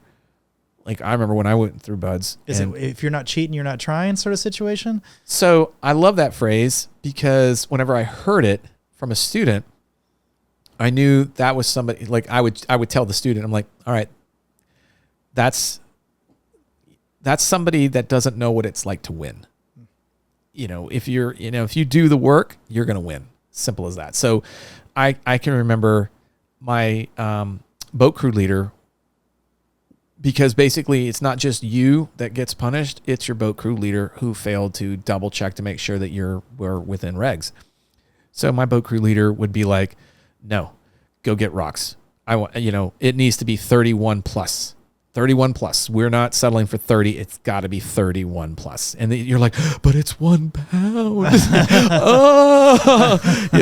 1 pound, which is funny too, because later you learn that, a loaded magazine, a loaded M4 magazine, actually, the weight of that magazine, you start to you start to think about, okay, how many of these can I actually carry, because they're weighted, when they're loaded, they're weighted. So I need to be mindful of how much weight I actually carry, because there becomes a point where too much weight becomes a detriment when you just carry too much crap. Yeah. And that doesn't take long to figure it out. But you would think that I would have figured that out. But when I was at Buds, I did an expedition up to Mount McKinley, and we carried enough food and fuel to do that mountain twice. So you would think that I would have learned my lesson about, carrying too much gear, but nope. Plenty extra. Yeah. It's a whole different story when you're carrying that stuff at that altitude and that cold. It was like, yikes, that was a lot. And it was funny too, because we have the saying, one of one is none. And so it becomes this kind of snowball, literally. It's like, okay, well, if 4 meals are the requirement, then 5 will be good, but 6 will be great. And if I do that for every meal, I'll have all these extra meals. Yeah, when you start rucking all that stuff up there, real fast you learn, no thank you. And you got to eat quick.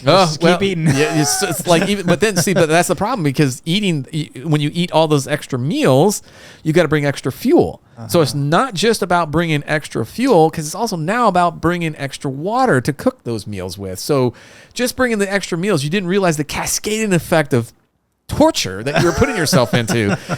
Some of these, like when we got up to base camp, which is at, I think, about 14,000 feet, I literally traded a bunch of my meals. I was like, what do you need? You need some? Here, take these. Take them.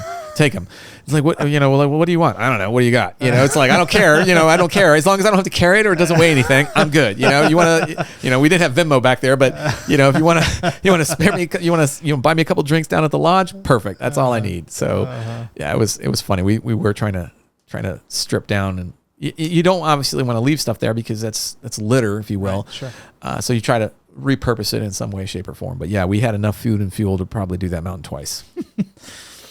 So what would you say the kind of most common new shooter mistakes are going to be?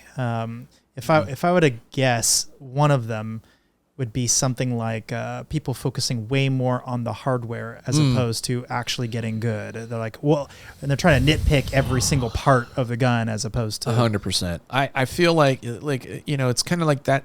It's a great way to relay that is like Bruce Lee's, a kick is just, a kick is just a kick, punch is just a punch. Now, to get there, to come full circle, took him decades, but eventually that's what he figured out. So, do you want to invest in hardware? Yes. You obviously want to have quality equipment. You want to have reliable equipment. Of course, yes. But after that, once you have that baseline, then it's all software. It really, really is.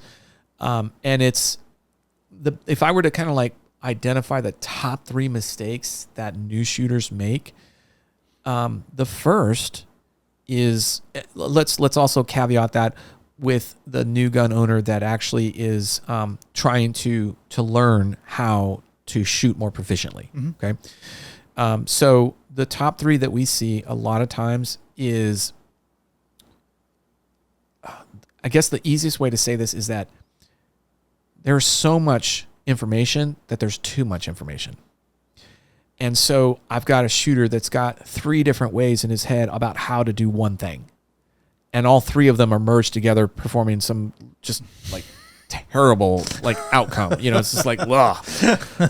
So sometimes too much information is bad. And what I'll have occasionally is I'll have somebody that just is so pickled with bad habits from watching these videos and trying to do things that, a lot of times in our level 1 classes, they're great because in a level 1 class, 80% of our instruction, or 80% of our time is spent on instruction, 20% on habits, bad habits.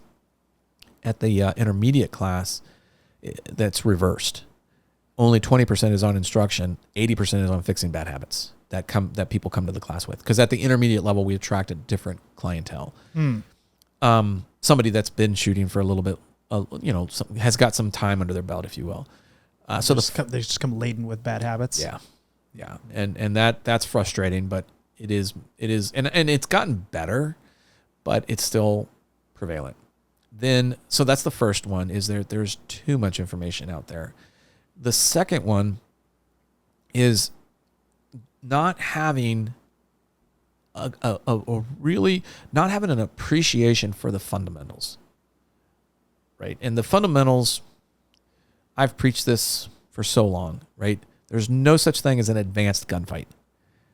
There's just somebody that executes the fundamentals faster and better than their opponent. That's it. So it's not sexy. It's not, it doesn't get the clickbaits. It doesn't get the likes. It doesn't get any of the attention on the internet. But it's the fundamentals that win gunfights. And if you don't have first of all, if you don't know what the fundamentals are, that's problem number 1.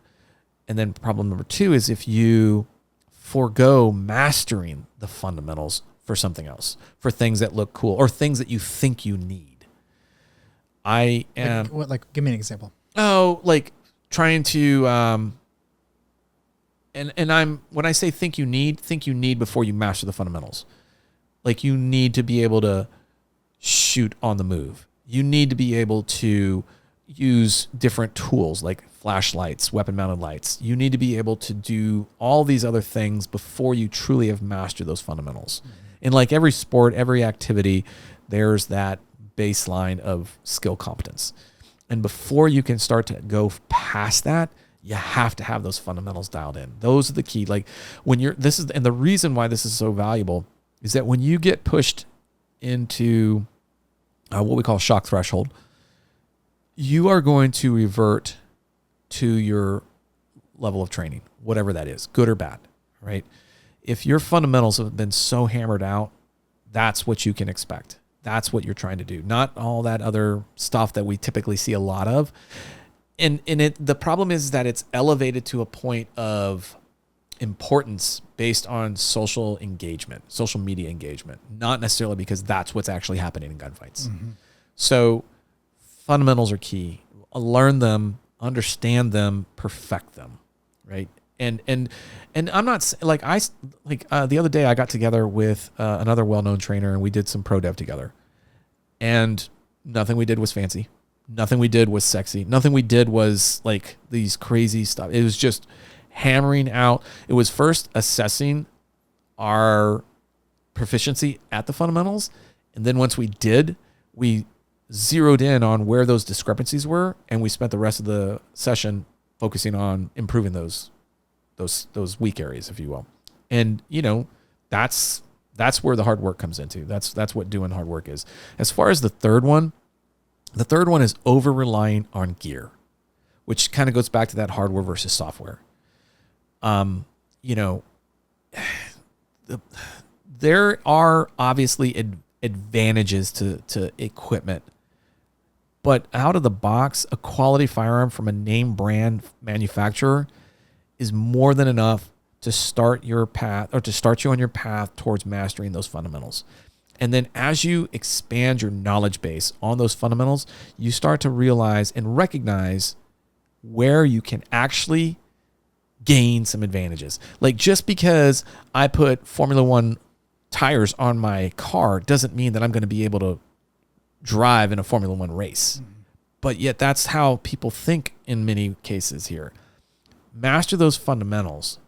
And then as you start to get better, what you start to recognize is that, all right, I'm at a level where if I did this, I might see a improvement in my shot group.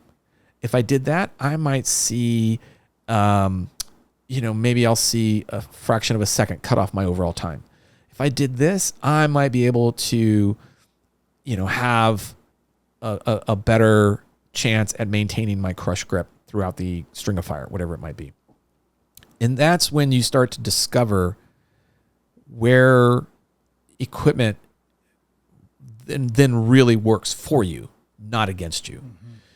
And so, if those were the three, and to summarize, right? Yeah, I was going to say, I was helping a friend who's a relatively good shooter, actually.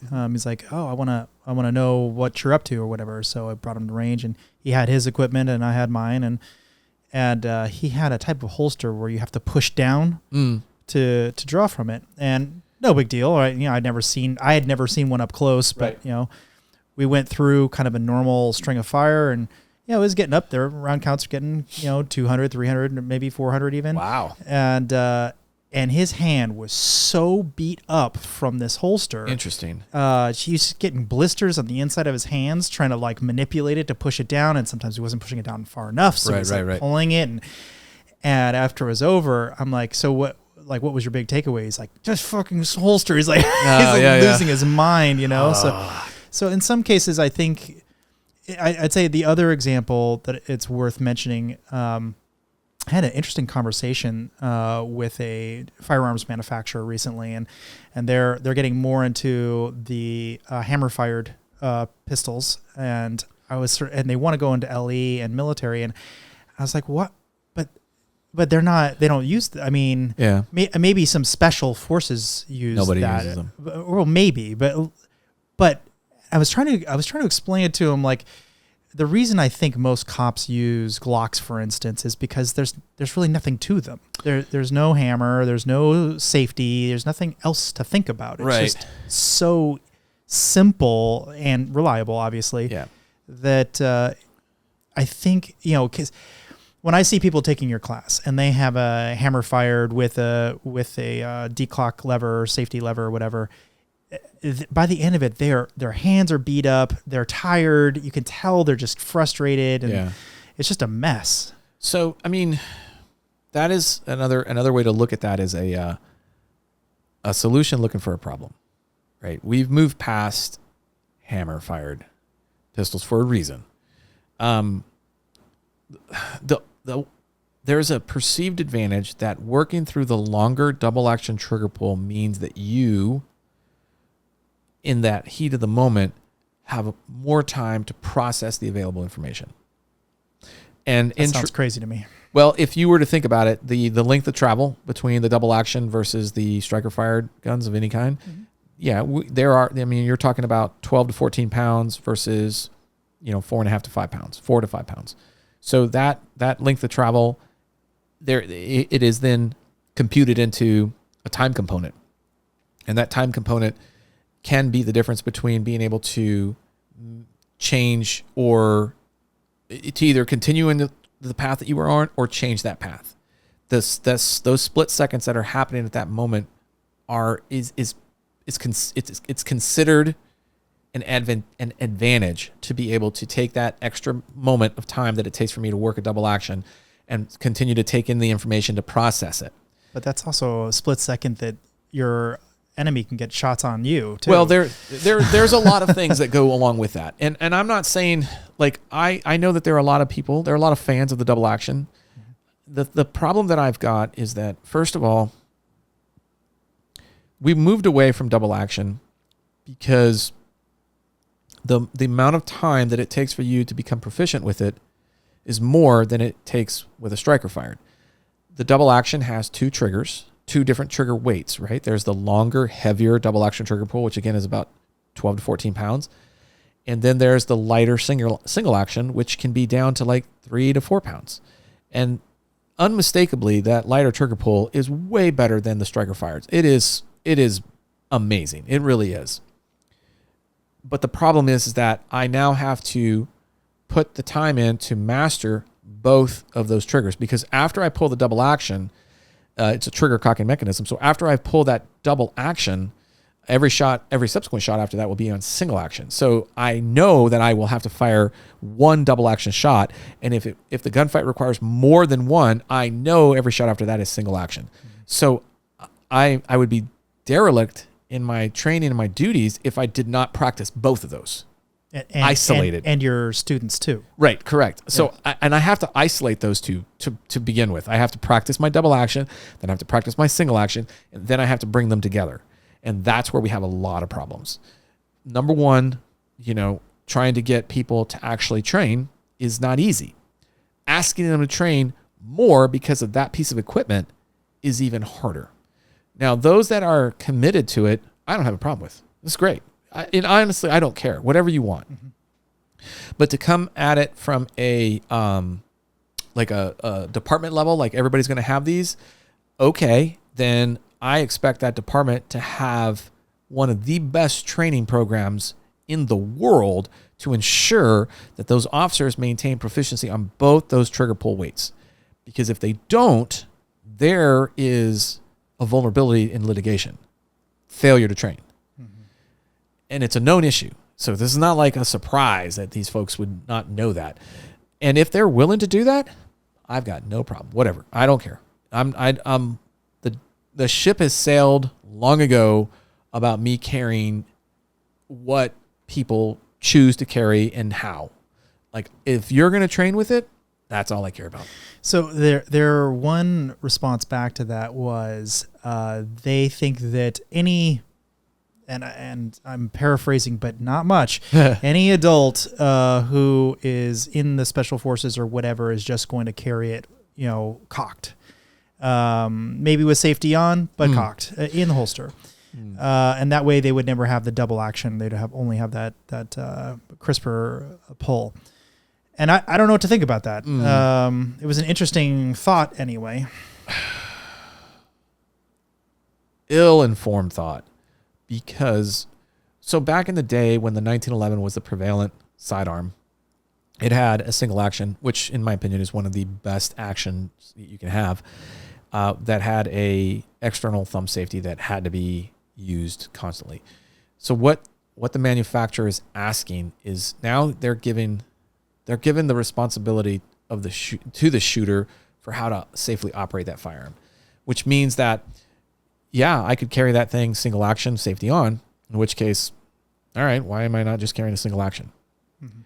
Or if I'm wavering between the two, but I don't put the safety on, now I have a firearm in the single action mode, which is pretty risky. So just knowing the training models that exist in modern day organizations, I can't expect to get. So how is that more risky than, let's say, a Glock, which is always single action? Single action. So the difference is that my naval career started with the Beretta 92F, and then it finished with the SIG 226. So when that hammer, the single action hammer, a Glock has an external safety that is, it doesn't look like a safety, but it actually is, which is the trigger safety, right? So in order for that trigger to move to the rear, that trigger safety has to be depressed, and it's usually depressed by the trigger finger, okay? When you have a single action weapon that's cocked in the single action mode, there is no trigger safety, and there's no external safety. Well, most guns don't have that external safety. They just have a decocker. They might have a palm safety, possibly.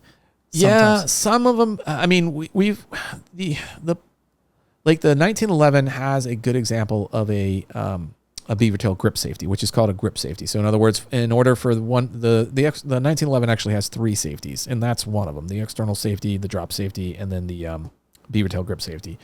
And the problem with the beaver tail grip safety is if the shooter does not get a good grip, that safety will more than likely be engaged, which renders the firearm inert. You can't fire. And the likelihood, one of the more common problems that we see in shooting classes is poor firing grips, right? When we have shooters that have some sort of beaver tail grip safety or grip safety, when we start seeing problems, when we start seeing shooter related issues, it's the shooter, but it's also the gear. And it's that gear, it's the inconsistency of being able to get the same grip each and every time. Mm-hmm. So, yes, that's an extra level of safety, but that extra level of safety is unnecessary. What we're talking about right now is we're talking about a modern landscape of firearms that are out there and that are available. And you've got so many striker-fired guns that virtually eliminate the need to revisit retrofitted firearms that use safeties that are reliable, but they're also antiquated.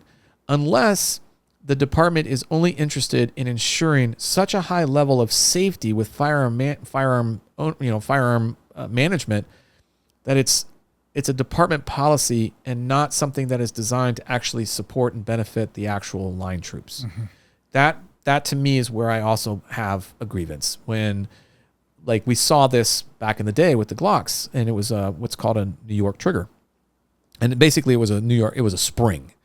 And it was a spring that was installed inside of the fire control system that made that trigger pull so heavy. And the thought process was, this extra heavy trigger pull is going to slow them down. We're going to reduce the number of negligent discharges that we have.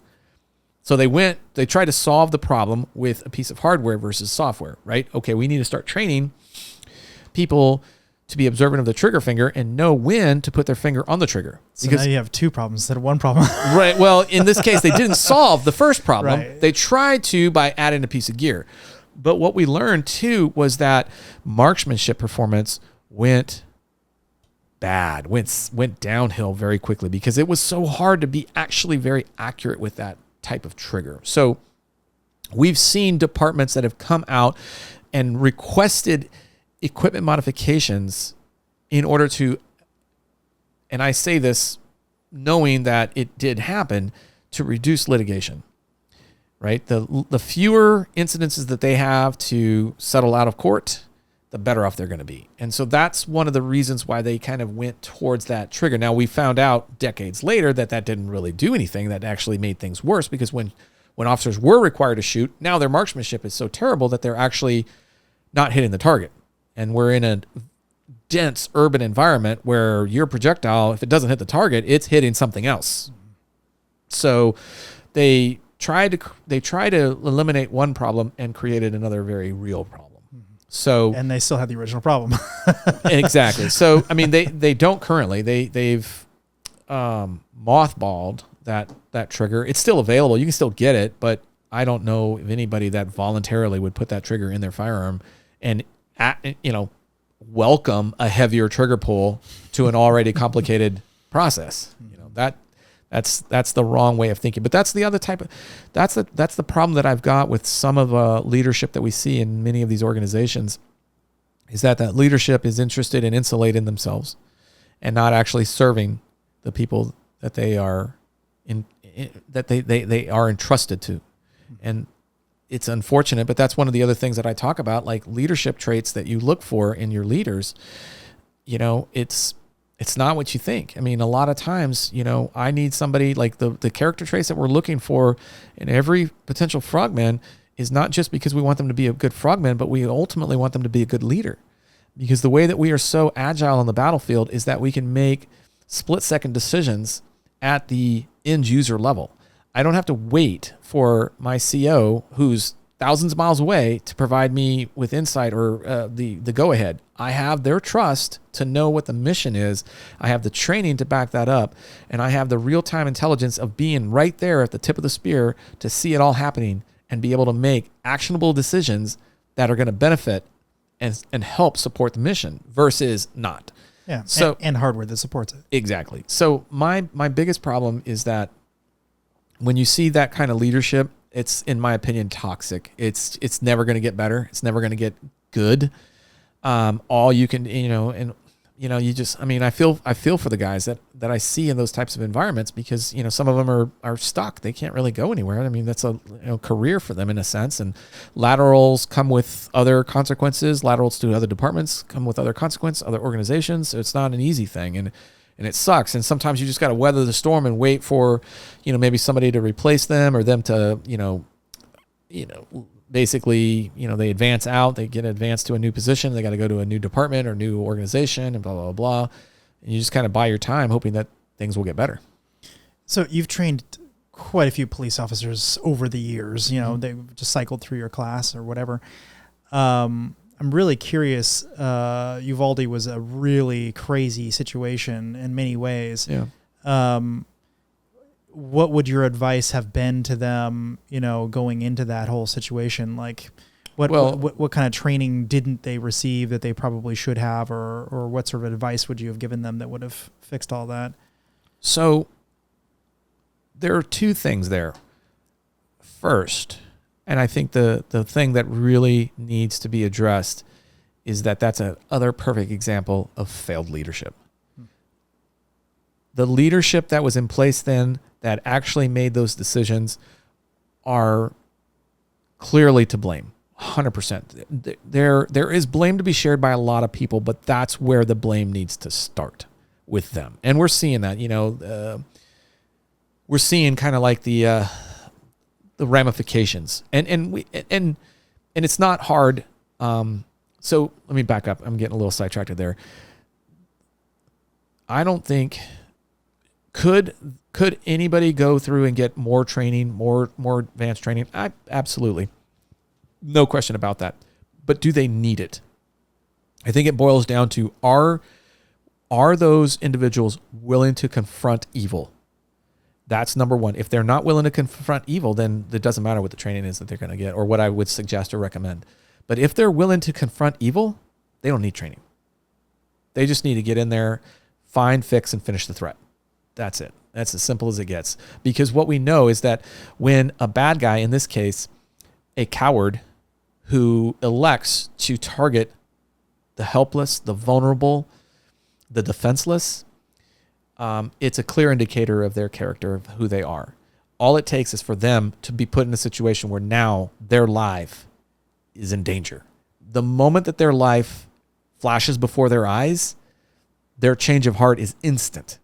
And they no longer are prey. They're no longer predators, they're prey. And they're being hunted down by some of the very best that we have. It doesn't take training to make these guys any more competent or capable. It just takes them being able to get into that fight and change the dynamics. That's it. So when somebody tells them that they can advance into the threat, into the problem, and start solving the problem, that's the problem, right? There were plenty of guys that did not need, that were held back due to concerns about their careers, concerns about the commands, concerns about what was happening on the outside. That should have never happened.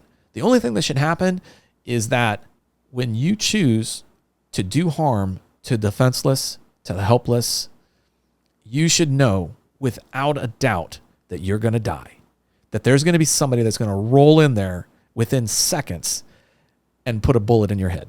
Mm-hmm. That has to be the only way to solve these problems. I mean, obviously, gun-free zones suck. Mm-hmm. They're terrible ideas. They don't do anything. They're feel good at best. But if you were to just... I don't know. I don't feel good about them at all. I agree with you. But if we were to just make that commonplace, where if you choose to take that action, that's your choice. Mm-hmm. But know this, that you're going to die. No question about it. And if we allow the frontline officers to do what they know is right, they will do it without question. Of course, there are some that might hesitate, but there are more that will charge into that fray without a second thought, especially around children. I mean, especially around children. So the solution that we're all looking for is not that hard, right? It boils down to who you hire. It starts there. Hiring, we need to be selective about that. We need to make sure that they have the right attributes. We need to make sure that they also are willing to do the job, right? And it's not a pretty job. Unfortunately, law enforcement in this day and age are burdened with so much, and it's a challenge for them. And my heart goes out to them. I have so many good friends, close friends, and to watch this transpire over my career in the outside of the Navy is frustrating, because it shouldn't be that way. It absolutely shouldn't be. And so from the hiring perspective, hiring the quality, it's never going to be. Unfortunately, we've gotten to the point where it's now also about quantity, because of the defunding the police mode or movement was devastating to not just putting the proper number of police officers on the streets, but the morale within the police corps that is so incredibly important. I can only imagine that what many police officers went through right now, this past, when we started defunding the police and having all these crazy outbursts, these political statements, nothing more, is what Vietnam era vets felt like when they came back from Vietnam. That's the only thing that I can see that compares to that, right? We don't need that. None of them do. It's a horrible, horrible situation. So if you hire the right personnel, then train them, and don't take, this is where I find it hard. But when you are looking at the duties of a police officer, at some point or another, one of those duties may be the use of deadly force. And to me, that is the most important decision that officer is ever going to make. Whether or not he has the political correctness to say the right thing or to write the report politically correct or any of that is junk. It's terrible, right? The most important thing is that they have the best insight and training into making the choice to apply deadly force. And if they are given that opportunity, I believe that they will make those right choices. Of course, you're going to have the outliers. That doesn't, we've put people on the moon, but look at how many we've lost in the process of that. Okay. So we're human and we're going to make mistakes. We're fallible. We can't hold them to such an just a terrible expectation, right? They are human. They have emotions, they have concerns, they have fears, just like everybody else. So after we hire them, we train them. And then the last thing that we do is we support them, stand behind them, and make that very clear. But not in a way that creates more division, but in a way that shows people that the department supports their officers because the department did the right thing. They hired the right person, they trained them correctly and consistently, and then they put them out on the streets and they supported their decisions that they're making on the fly. Those decisions that we make in real time are going to be criticized in perpetuity by everybody, no matter what. The decision that I make on target may or may not be right, but it's going to be critiqued no matter what. I remember conversation someone was having with you over lunch at one point, and they were like, well, what do you think about what's happening with the George Floyd protests? Like, what should the police do? And I remember your comment was something like, they just have to do everything they possibly can to never shoot anybody. Like, their one job is just don't shoot anybody. Huh. And I think you were saying it in context of a bigger conversation, but it was something like, if they use deadly force at this point, it's only going to be seen as a negative. Like, even if they're justified, And I thought there was a lot of sense to that statement, actually. I can't quite recall it all, but I mean, like I said, the choice to use deadly force should not come easily There needs to be a criterion in place, and there's a use of force model that's been successful when it's been followed. Is not the right way to put it, but when it's in place, it has been successful. But one of the problems that we face right now is that we have taken it's twofold, right? And I'm looking at this from an outsider's perspective, but what I see is that number one, those that are being hired aren't necessarily being trained as well as they could. And then on top of that, they're creating so much indecision in their choices that officers are not sure what's the right choice to make. Okay, not everybody, but I believe that happens more than we'd like to think. But one of the other problems that I find to be frustrating is that, there's also there's a hands-on approach. And when an officer has the confidence to be able to control a suspect, to be able to manage a suspect before things escalate to deadly force, I mean, that's a good thing. That's a positive. That's a win, right? But what's happened is that we circumvent or bypass a lot of those intermediary use of force ideas because we're not training officers to be, in a sense, good fighters. And unfortunately, in this day and age, that's something that you have to have. You have to be able to hold your own. There's monsters out there. Absolutely, but I mean, absolutely. But you have to be willing to. You have to. This is another hard part. It's like, okay, well, what's important? Well, if I can train my officers to be confident that they can manage a situation, physical situation, before going to guns, and they don't have to go to guns, that's a win. Mm-hmm. The problem is that to get them to that physical confidence of being able to in a sense fight somebody is not pretty. And it's not easy. And it takes time. It takes a lot of time to train people to be comfortable fighting and to know that this fight can go sideways and you can be on the wrong end of that stick very quickly, right? And so what ends up happening is without that level of confidence, the primary tool that somebody's going to go to is the deadly force tool. And in some cases, it could have been, there could have been a better alternative, a better option, which a lot of times is the ability to handle physically a suspect and be able to manage that without, number one, putting yourself at greater risk, and number two, inappropriate is not the right word, because what happens is when you put yourself in that situation, you have, in a sense, escalated the use of force because you're ill prepared and not equipped to handle that. So naturally, your only resource at that point, or only response, is deadly force.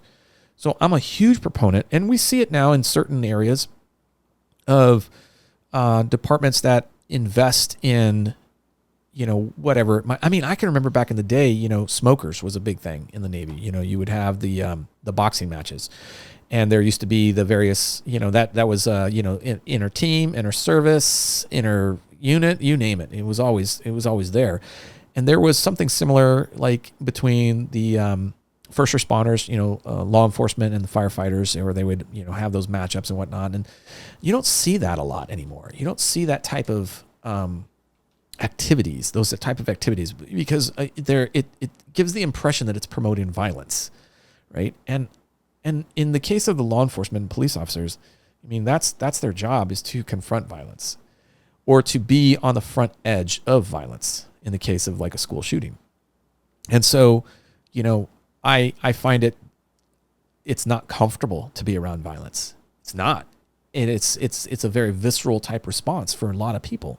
But the more you're around that level of violence, the more you actually partake in training that promotes confidence to handle violence, the better you're going to be at handling the violence and potentially de-escalating the situation away from deadly force to some other usable, appropriate level of force that is not deadly force. And I'm not saying that you should never take deadly force off the table. That's not at all what I'm saying. I'm saying that when we invest in quality training that includes whatever you want to look at it, whether it be grappling, whether it be striking, whether it be jiu-jitsu, whatever it is, that just gives these people an opportunity to discover themselves, because you really don't know yourself until you fight, until you're put in a situation where you have to fight, like a legitimate fight. And then what happens is that you start to learn, okay, this is not for me, and maybe you skate through your career never having to ever do anything. Okay, that's great. That's awesome. Good job. But then maybe you realize, okay, maybe I should pursue another career. Or maybe you realize, okay, this is what I need to do to ensure my safety. This is what I need to do to ensure my partner's safety. This is what I need to do to be a good representative of my police department in the public's perspective. And maybe save the person's life. Exactly. Because potentially, otherwise you're going to shoot them. And I'm not saying that, again, just to make sure this point is clear. When deadly force, so like here's another way to look at it. When violence is the action, it's the only action. Or when violence is the answer, it's the only answer. And the better you are at violence, the safer the outcome for you and your people it will probably be. The more adept at violence you are, the better the outcome, the more likely the outcome is going to be favorable to you, right? And I tell this, hey man, I have some teammates that were better trained, better equipped, had a better mission, and they got, they were killed by somebody of far lesser skill. And so you always have to realize that that's always on the table. It doesn't matter. It doesn't matter how good you are. But when you can eliminate that, now you've stacked the odds in your favor. And now you have a good formula for how to be successful, and not just ensuring that you do a good job on the streets, but that you go home to your family every night, or at the end of every shift, or at the end of every mission, whatever that case might be. And that to me is something that I feel could be done much better in today's current world. And I'll be honest, not just within law enforcement, from a male perspective, we have forgotten what it's like to be males. I shouldn't say forgotten, but we have been, in some cases, pressured to not be males, to not be ourselves. Being a male means that you're a protector. You protect that which you love. You protect that which you care for. And that doesn't mean, I'm not saying that you have to be an expert in it, but it means that you have to be willing to confront, like you did when somebody came to your home, confront evil. Mm-hmm. And the more equipped you are to do that, the higher your survivability. So I'm just going to paraphrase: violence is the answer sometimes. No, but so you at one point in your class, very early on, you say there's the fight, flight, or freeze. Yeah. And I kind of took that to mean, like, what kind of person are you going to be in this scenario? Sure. Are you going to be the person who freezes or flees? Well, you'll probably be fine. That's probably an okay thing to do. Yeah. But if you're the kind of person who fights, and I am, I walked outside. Yep.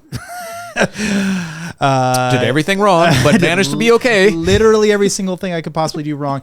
But yet that's my instinct. Yeah. And so if that's my instinct, I had better. That's my point. That's my point. We are hardwired for that. And while in today's world, we have tried to feminize males, it's the worst thing that we can do. Absolutely worst. I've talked about this a couple times. There's a great, I think it's called Universal 25 experiment. It was done by John Calhoun back in like the 50s. And basically what he did was he took, I think it started with 4 rats and gave them a utopia to live in. All the water, all the food, all the exercise, all the freedom to do whatever. And he watched the colony grow, and it grew to a point where at a certain point, the male rats lost interest in reproduction, lost interest in typical male activities. They became more feminized. And the female rats became extremely aggressive and less interested in reproduction. And what ended up happening was, over time, the colonies died out. Eventually, they just died out.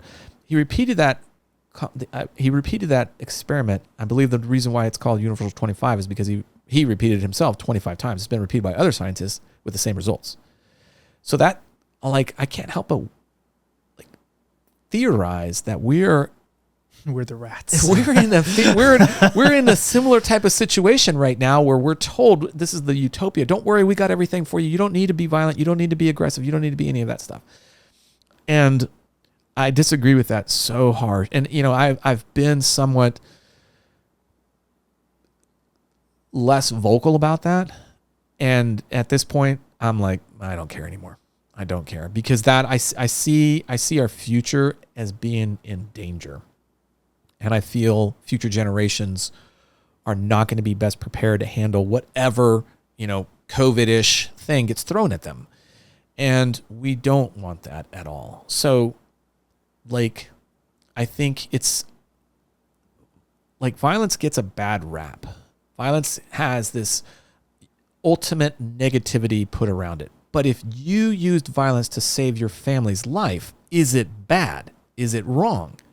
Is it something that you should be, ostracized from your co-workers or your other family members or anything like that? Is that, because you chose to be violent at that moment?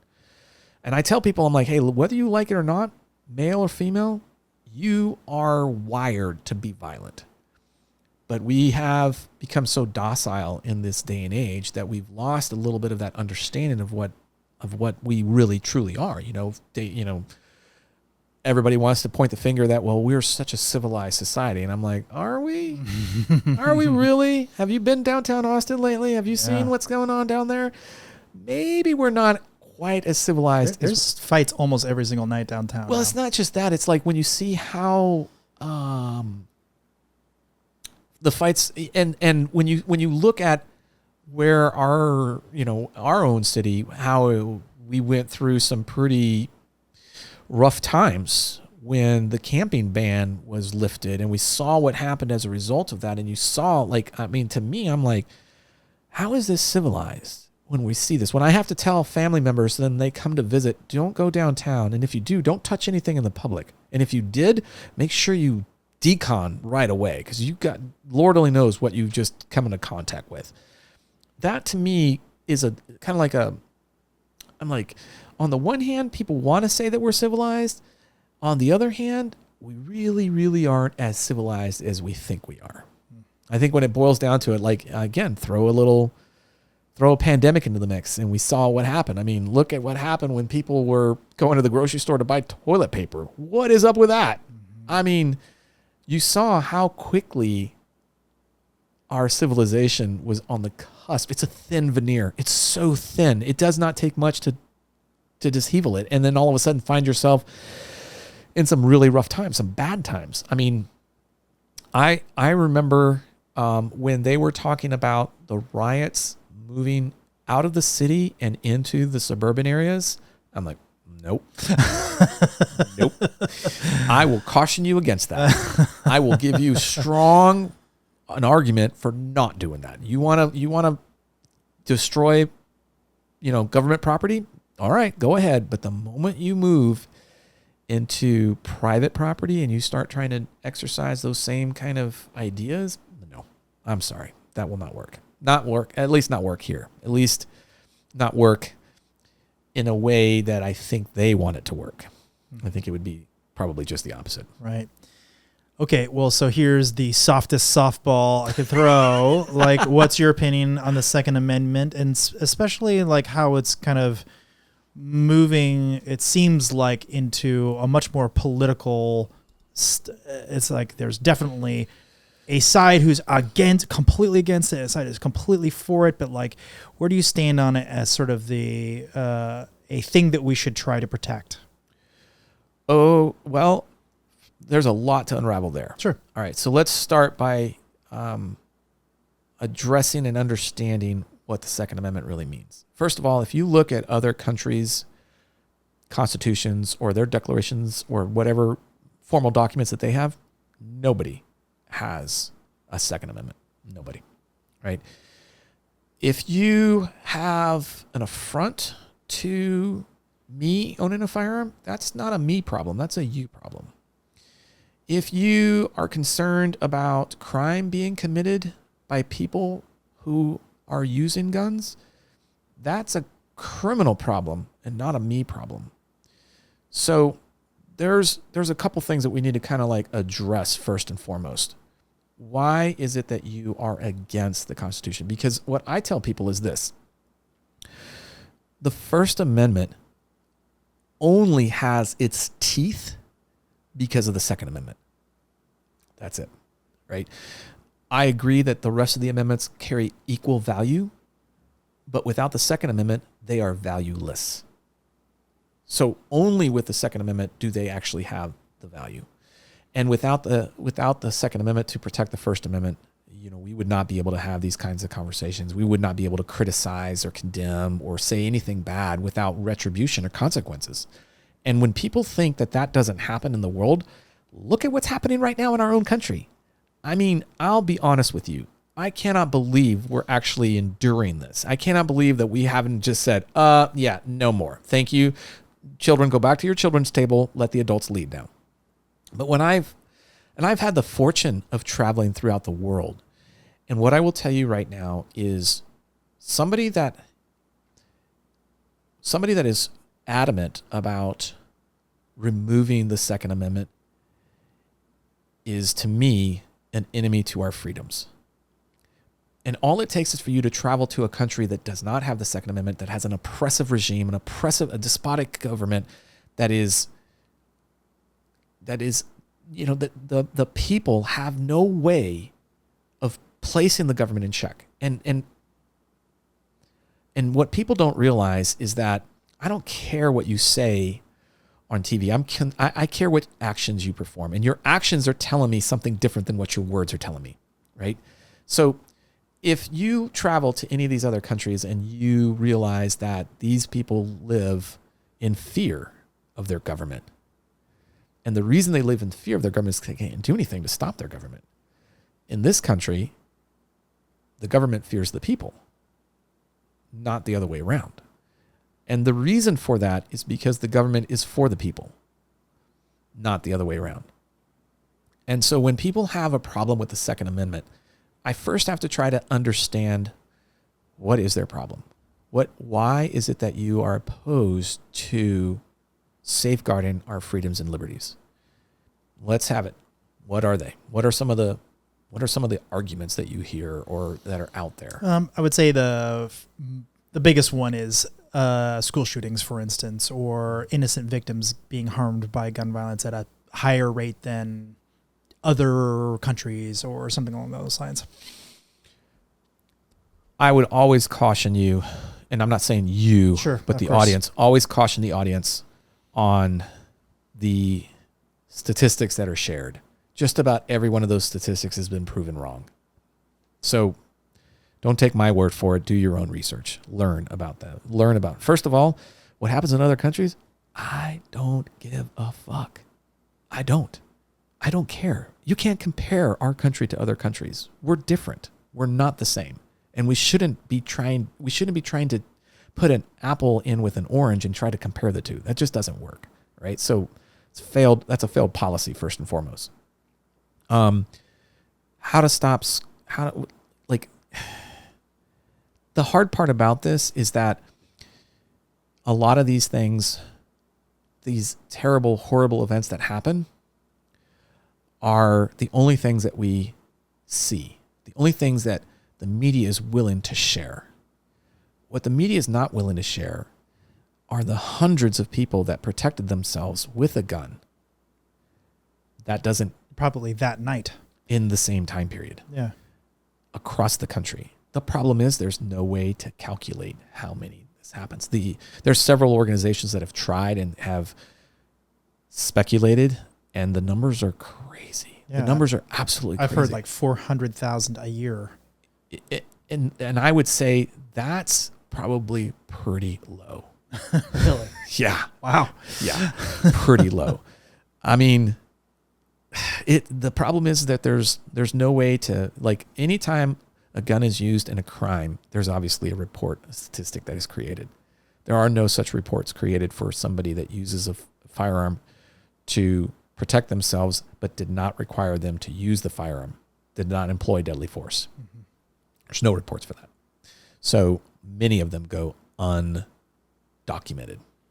So was that maybe something we should ask our legislators to start tracking? Because that might be... I don't think that's... I don't... That'd be useful? I don't think that would be as useful as people would think. I think there's other ways. I mean, first, we would just have to acknowledge that all right, does it really matter that we have to know a specific number, or can we just all agree that there's a lot? All right. And if you try to increase restrictions, now those people that would have been saved by having a firearm are now victims. Yeah, I wouldn't say more restrictions. Just No. Just a count. Yeah. But no, I'm not saying we should. I don't think the information that we would get is going to be all too valuable. I think what it's going to do is I think it will create more restrictions in the process of trying to do that. I think there's going to be more legislation that will come. I mean, the fact of the matter is murder is already against the law. We don't need to add more legislation there. Right. We don't need it. We need to start taking away legislation, not adding legislation. So when you think about it, from that perspective, like, okay, so we want to try to reduce school shootings. Okay, well, if we try to reduce those school shootings by enforcing, or not enforcing, but by adding more restrictions to your gun ownership, what if that the unintended consequences of that is that all those other people, let's just say a quarter of those 400,000 people are affected by that. So that's 100,000 people to the 10 people that lost their lives in that one event. But yet we're so focused on that 10, we don't think about how many other people potentially could be victims. Mm-hmm. So I feel like that's a problem that we need to acknowledge. Like, okay, but how do we truly address violence in school? We first and foremost, you need to acknowledge that it has nothing to do with the guns. This is not a gun problem. This is a people problem. And if the laws are not enforced to prevent future crime, then why are we surprised that we continue to see these types of events? Mm-hmm. And if we're not willing to actually acknowledge that we're not enforcing the laws, we're not doing the things that we need to do, that criminals are running free on a regular basis, then don't be surprised by the outcome, right? Take ownership of it. Oh, that didn't work out like we thought. Okay, our bad. Let's change directions here. Then the next thing I talk about is if we're going to just isolate the schools, we're doing a complete disservice to everything else, all the other things that are out there where violence occurs. And I do not choose to use the term gun violence because it excludes all the other violent crimes that occur. Yeah, absolutely. And then when we can broaden the subject to violence and violent crime that ends in murder, well, what are those violent crimes that end in murder being committed with? A very small percentage is actually being committed with firearms. Yeah, mostly fists. Hands and feet. Yep. And then knives. And odd objects. Bats and that kind of stuff. Yeah. I mean, here's the thing. We've been killing one another since we've been in existence. Mm-hmm. And that's never going to go away. There's nothing you can do. There's no legislation that you can do to make that stop. All you can do is recognize that when the criminal enterprise is in more fear for their lives of committing a crime versus of the victim than going to jail, that's where you'll start to see a change. When it becomes less profitable for the criminal enterprise to continue their crimes because of injury or incarceration, then you're probably going to see a change in the criminal world in a large aspect. Now, I'm not saying that every criminal is going to give up and choose a reputable life, right? But there's enough that probably would when they recognize, okay, this isn't for me, and truthfully, if there is no consequence for the crime being committed, then again, why are we surprised by seeing all this crime? Why we're seeing so much violent crime? Why are we surprised?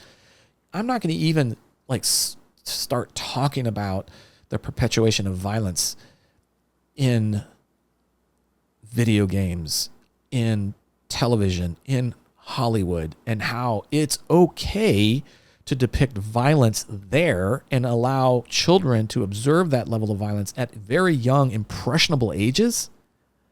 Why aren't we talking about that? Why are we not talking about many of the peer-on-peer school shootings back in the day started when it was a result of being impressioned by what they were seeing but weren't able to understand or have an ability to appreciate the consequence of their actions, which is, again, part of being a child. Mm-hmm. So there's a lot that we can unravel there. And when it comes back down to the children and what do we do, what's the answer there? Well, the answer is, first, we have to acknowledge that crime is going to continue until we make crime, the consequences for committing crimes, serious enough to start to see an impact in that, right? We can't start trying to address this issue without addressing this issue is it's just kicking the can down the road a little bit. It's not really solving the problem. The way that we solve this problem is by looking at it from various different perspectives, from various different angles. I want to ensure that prosecuting criminals for committing crimes becomes a high priority. High priority. When that becomes a high priority, the DAs are not going to do this. They're just not going to. Yeah, and here's the reason why. Why are those DAs not willing to prosecute violent crimes? That's their voting base. Exactly. You heard it here, folks. Yep. But it's unfortunate, but it's not just their voter base. You know, it is, but that's the problem. All right. So then, all right, we need to get somebody out of that office, and we need to get somebody in the office. Look at what happened. What was the DA in where was that? It wasn't Illinois. Just recently, she refused to prosecute cases. The Attorney General's office took legal action to actually remove her from office, and more importantly, to subpoena to get all the records that she had of the cases that she failed to charge, because there's actually discrepancy on actually how many charges or how many cases she refused to charge. That's an example of the people of that region being fed up and tired, and the right people being elected to actually take action and make that happen. So that's the type of action that we need. It's not we didn't get here overnight. Of course not. This has happened over decades. So it's going to take decades to see us come out of this. It's not everybody needs to kind of buckle up for the long haul here. If we're really serious about trying to make positive change, it's not going to happen overnight, right? So we get that bucket out of the way, right? We get people that are in place that are actually going to prosecute violent criminals and are going to actually do something to thwart future crimes. The next thing we need to do is that in the case of what happened in Uvalde, that was clearly a leadership failure. And if you are in a leadership position, and if you do not support the aggressive advancement to the target, if you have any reservations about that, then you're in the wrong position. Absolutely wrong position. It should be clear that if you do harm to the defenseless, to the helpless, to the young, to the old, that's it. That's your one chance. You know, you don't get any other opportunities. There's not going to be a good outcome for you. And you know, I say that in a manner that seems cold. And it's because the response needs to be equally cold. It needs to be calculated. It needs to be precise, and it needs to be executed swiftly and violently. And when it is, and when that becomes the norm, we're going to see a change. It's just not going to happen overnight. And if we're staying with the subject of the schools, I do not see a reason why arming employees of the school, whether they be teachers or faculty members of any sort, I do not see a reason why arming them is a bad thing. I believe that there is a great opportunity there. There are plenty of teachers. We've seen this every single time. Well, I shouldn't say every single time, but we've seen this enough times where teachers put themselves between the bad guys and their children, and they die for it. Mm-hmm. They love those kids. Exactly. If they had the means to repel the attacker, such as deadly force, matching deadly force, what would the outcome have been then? And I'm not saying that those teachers were pro-gun. I'm not saying that they were anti-gun. I'm saying they were pro-love for their children. And if they had had the tools to do a better job at protecting them, other than just laying their bodies in front of the children, there could have been a different outcome, for sure. And I'm telling you, to understand the psychology of what happens when those cowards choose to execute those actions in that manner, the moment that they are confronted with violence, their psychological makeup takes an almost 180-degree change. And we see this.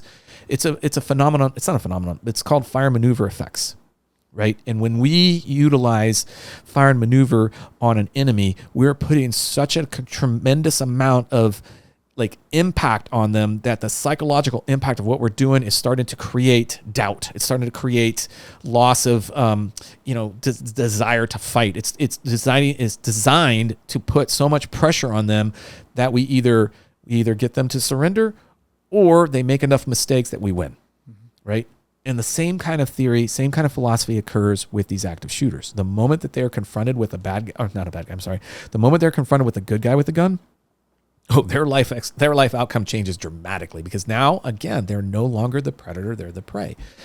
So arming faculty, whether it's teachers or administrators, is also it shouldn't be something that is not discussed. I'm not saying force it on them. That's the worst thing that we could do. But allow them. Make it easy. Instead, what they want to do is they create so much bureaucracy in making that happen. I mean, they're already teaching our children. And you're telling me that you're worried about a background check for them now?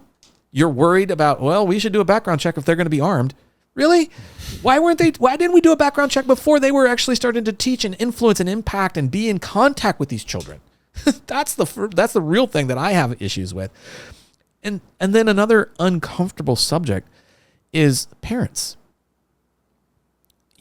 Parents that are legally entitled to carry a firearm cannot carry a firearm on school premise. Yeah, that one personally impacts me. Yeah, it does. And the question that I have, the gun-free zone is nothing more than say it with me, people, criminal empowerment zone. That's all it is. That means that you as a father are powerless to protect your children at school functions. And I have severe problems with that. I always have. I feel like that is a terrible thing. Now, do we need to have a program in place that allows parents to come on board? I mean, parents drive their children to school in a $3,000 missile every day. I don't, I'm hopefully it's more than $3,000. Sorry. 3,000 pounds, 3,000 pound missile every day. Sorry. Thank you. And not British pounds. Yeah. The actual weight. Yes. Pounds. Correct. Pounds. 3,000 pound vehicle. Hopefully they don't, I think we need to make it harder for them. No, we need to make it easier. We need to make it easier, because if we're entrusting them to drive their children on the roadways from their home to the school, I mean, what other requirements do they have to have?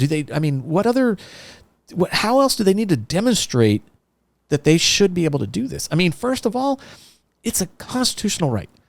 And I'm opposed to any kind of restrictions that limit your constitutional rights. It's like, you can say words, but you can't say these words, because these words are part of a word-free zone, right?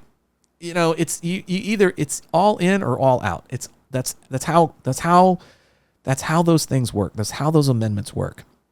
So I don't approve of the restrictions.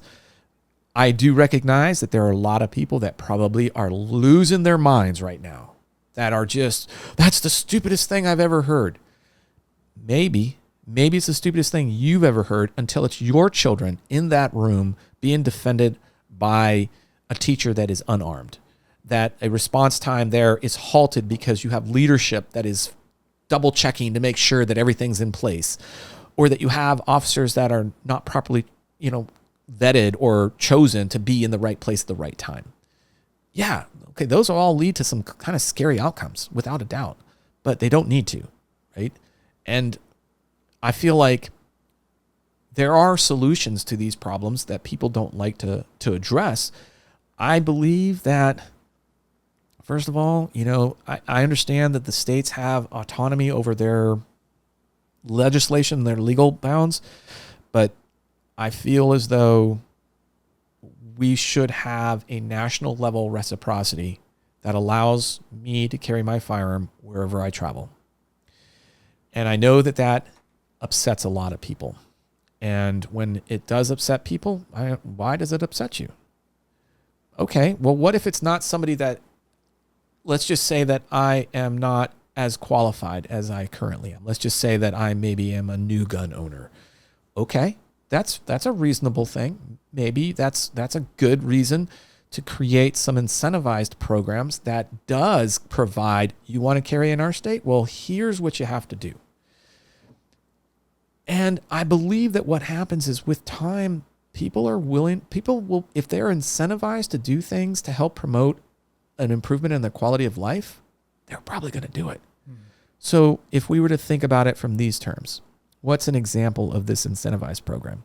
So we have the LTC here, and another thing to recognize is there are currently 27 states that have constitutional carry. So, this reciprocity thing is also kind of like, if we reach a point where like 35 states have, constitutional carry and reciprocity is not an issue anymore, okay, we don't need to worry about that, right? It's constitutional carry states. Let's just get it on, right? Which I think if we reach 35, the landscape would be pretty significantly different. I really feel like that is going to be, and there's always going to be the 5 holdouts. There's always going to be those 5. We may, in a pipe dream, get to 45 states. I bet you could name them. Yeah. Oh yeah. Very easy. But when we get to that point, when we look at incentivizing this program, you start off with your state LTC, right? It entitles you to all the things that we currently have. Simple, easy, right? But one of the things about that state LTC is that you only have to demonstrate proficiency once. Yeah, that is weird. Yeah. So what if we were to take the next level? Let's just say, all right, Robert, we're going to say that if you meet this new requirement, then we will allow you, because you've demonstrated maturity, proficiency, and competency, to carry your firearm on school grounds. And what we're going to say is that every year you have to demonstrate that by, I don't know, it could be, maybe 40 hours of instruction, maybe another more difficult test that you have to take to prove that. And it has to be recertified every year. So that means that every year you have to be doing 40 hours of instruction. Now, 40 hours might be a lot. Maybe 20. 20 hours is a good number, right? But every year you have to recert for 20 hours of professional level training of some sort. I would definitely do it. 100%. Thousands of people would do that. Yeah. That's level 2. What if for level 3, we moved it from a state to a nation? And at that next level, instead of the 20 hours, it's 40 hours. 40 hours, you demonstrate 40 hours of this type of instruction and competency and proficiency and maturity, and you can carry anywhere you want. Within, obviously you can't carry on Air Force One. Ask me how I know. But you tried, didn't you? But it's that type of a program that has the potential to actually quell concerns, right? Because we're saying that these people are demonstrating proficiency and they are meeting a standard and they're role models for other people to follow, right? And maybe that program starts off with only 100 people the first year, maybe only 100 people. You're one of them, right? Mm-hmm. But the next year it's like 1,000. And the year after that, it's like 10,000. And then by year 5, it's like a 8 to 10% of the population within our state. And then think about that. Okay, now if I'm an active shooter and I want to go to a school and do bad things, I now need to realize that there could be armed faculty, there could be an armed parent, and there's certainly going to be an armed response from local law enforcement. is this as good an idea as it sounds like in my head? And if they continue to do it, if they actually execute that plan because it sounded good in their head, now they're confronted by armed faculty, armed parents, armed response from law enforcement. And that all of a sudden starts to change the landscape, the dynamics, because it'll take unfortunately a few before the word gets out. Oh, this isn't a good deal anymore. I need to figure out another way to make to get my 60 seconds of fame on TV, And so instead of a school, I'm going to go to a hospital. Instead of a hospital, I'm going to go to the mall, right? And so again, one of the things that's always going to be present is there's going to be armed parents or armed people and an armed response. And as long as they're capable of doing the job that they need to do at the time they need to do it, that has the potential to change things significantly. So what do you think about the difference between conceal versus open carry? That's a kind of a common question. Well, it is. I mean, first of all, I look at it from two perspectives. The first and most important is it's your right. If you want to carry open, that's your right. And I support it 100%. No questions asked. However, if you wanted to try to utilize some very important and valuable techniques in the special operations community, we call it's basically these three elements that have to be present for us to be successful. Because again, we're a small unit. We're usually underarmed compared to our opponents. So how do we achieve success? Well, we achieve success by utilizing these three things. And the first one is the most important one. Surprise? Yes. Surprise, then speed, then violence of action. And violence of action doesn't necessarily need to sound as ugly as it sounds.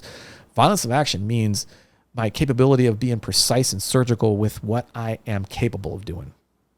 That's violence of action. Mm-hmm. So, you give that up, and I feel like that's just too valuable of a tactic to just give up. When I lived in Arizona is an open carry state. I worked at a famous shooting institution out there called Gunsight. Great, it's fantastic. It's the kind of like the origin story for the modern pistol craft, if you will. And when I would travel home, I would just, the uniform I wore, was open carry. The uniform I'd go home in was open carry. If I got asked to stop and pick up lunch, dinner, milk, cheese at the grocery store, I'd just walk in because it was an open carry state. And it was just, sometimes it was easier. So I did it. But the difference was that I knew that I was open carrying and I had a much higher alert or awareness of my surroundings. And the reason for that is when we let's talk about criminals and guns. How do they get them? Well, they get them through theft, through robberies, through black market opportunities.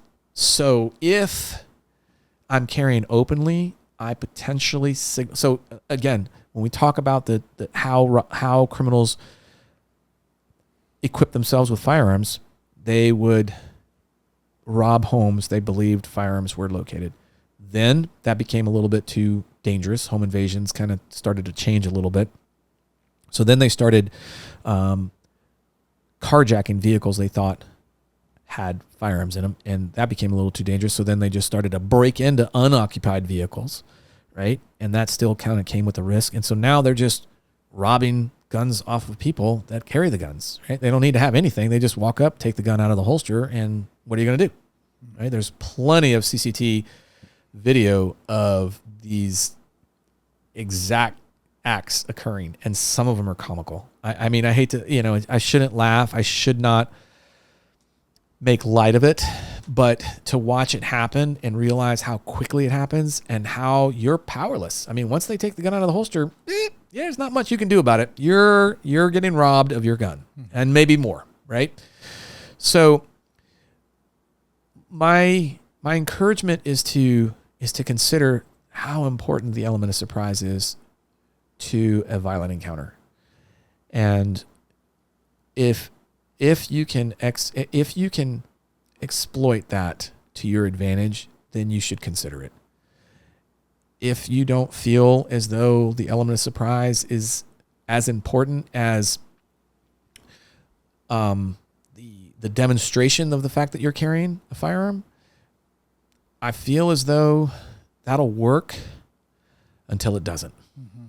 And the problem is you're just not going to know. And the problem is that it is very hard to maintain that level of situational awareness at such a high level for such a long duration. You become mentally fatigued. You become careless. You become lackadaisical. And eventually you're in the wrong place at the wrong time. So it's something that clearly as a resident of this great state, I can do. I can carry openly. I can do so to demonstrate the exercising of my constitutional rights. I can do that. And maybe that's a time that I do it. Again, I have reservations about that, but that's still a form of public protest. Mm-hmm. I choose to exploit every little bit of tactics that I can. I mean, I'm not getting any younger, so these tactics become even more important as I age because the criminal element does not age. They're always going to be between the same age of 13 and 30. Mm-hmm. That's it. So I'm always going to be facing an opponent that's younger, stronger, faster than me. So why would I want to give up a very strong tactic that could help shift the balance into my favor at a right opportunity, at a right time? Mm-hmm. It just, to me, that's not something that I'm willing to do. Makes sense. Well, we're pretty far along on time, my friend. So really, I know it's a well, bunch you can't of other tell things. By all the interruptions that I had here. Sorry. Oh, you're all good. You're all good. So why don't we talk a little bit about your podcast, just to get the word out and talk about it some? For sure, absolutely. Yeah. Actually, and let me back up. Sure. Open carry versus concealed carry. One of the things that I did recently, and I'm not sure if you're aware of it, and I'm kicking myself for not bringing you a copy, is I released a new book called The Concealed Carry Manual. There we go. Yeah. And I'm terrible at promoting myself and whatnot, but that book had one of the discussions that I have in that book is on the pros and cons of both open and concealed carry. So, viewers want to get a little bit more, they can get that, plus a lot of other information about... What's the name again? The Concealed Carry Manual. Okay, and they can find it on your website. Yep. And they can go on Amazon if they want. Great. Mm-hmm. Yep. Okay. Yep. It's they can also go to theconcealedcarrymanual.com. Okay. That's another one. Great. But I feel like that has a better... I shouldn't say better. That has more information about not just that subject, but a lot of other subjects that are probably... I think a lot of other people are thinking as well, that have some idea. That's the reason why I wrote it, because I hear a lot of this information. I answer the same questions in classes, same email transaction or same email exchanges. So yeah, that's actually pretty good. Okay. So moving on to the podcast. So yes, I do a podcast called the Bulletproof Workshop.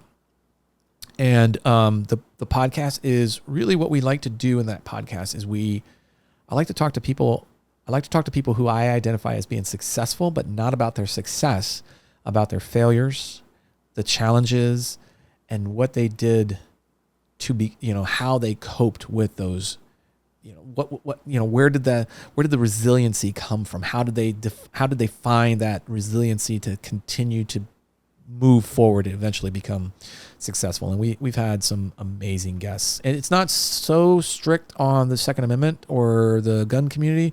We've had people from all different walks of life and all different backgrounds. And that I will tell you flat out, I've enjoyed it more than I thought I was going to do. I was approached by a friend of mine who said, "Hey, we're interested in you being a podcast host." I'm like, "A what?"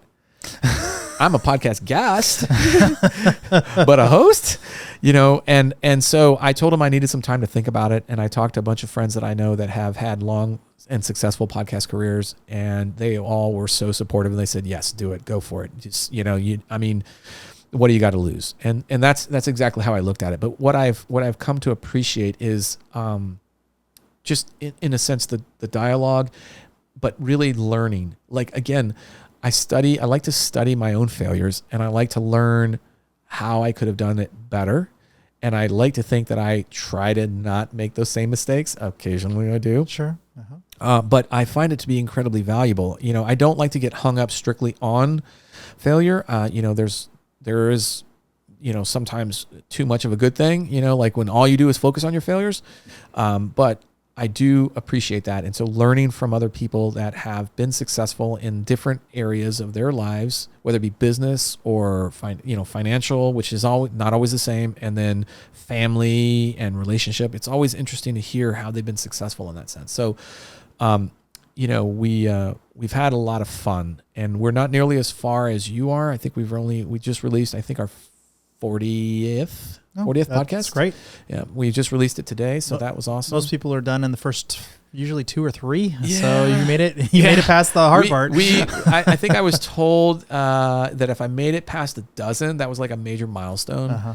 And then the next milestone, the next milestone after that was 25, and then the next milestone was 50. So we are almost there. Almost there. Yeah, we're trucking along, and it's like I said, it's been very enlightening to me.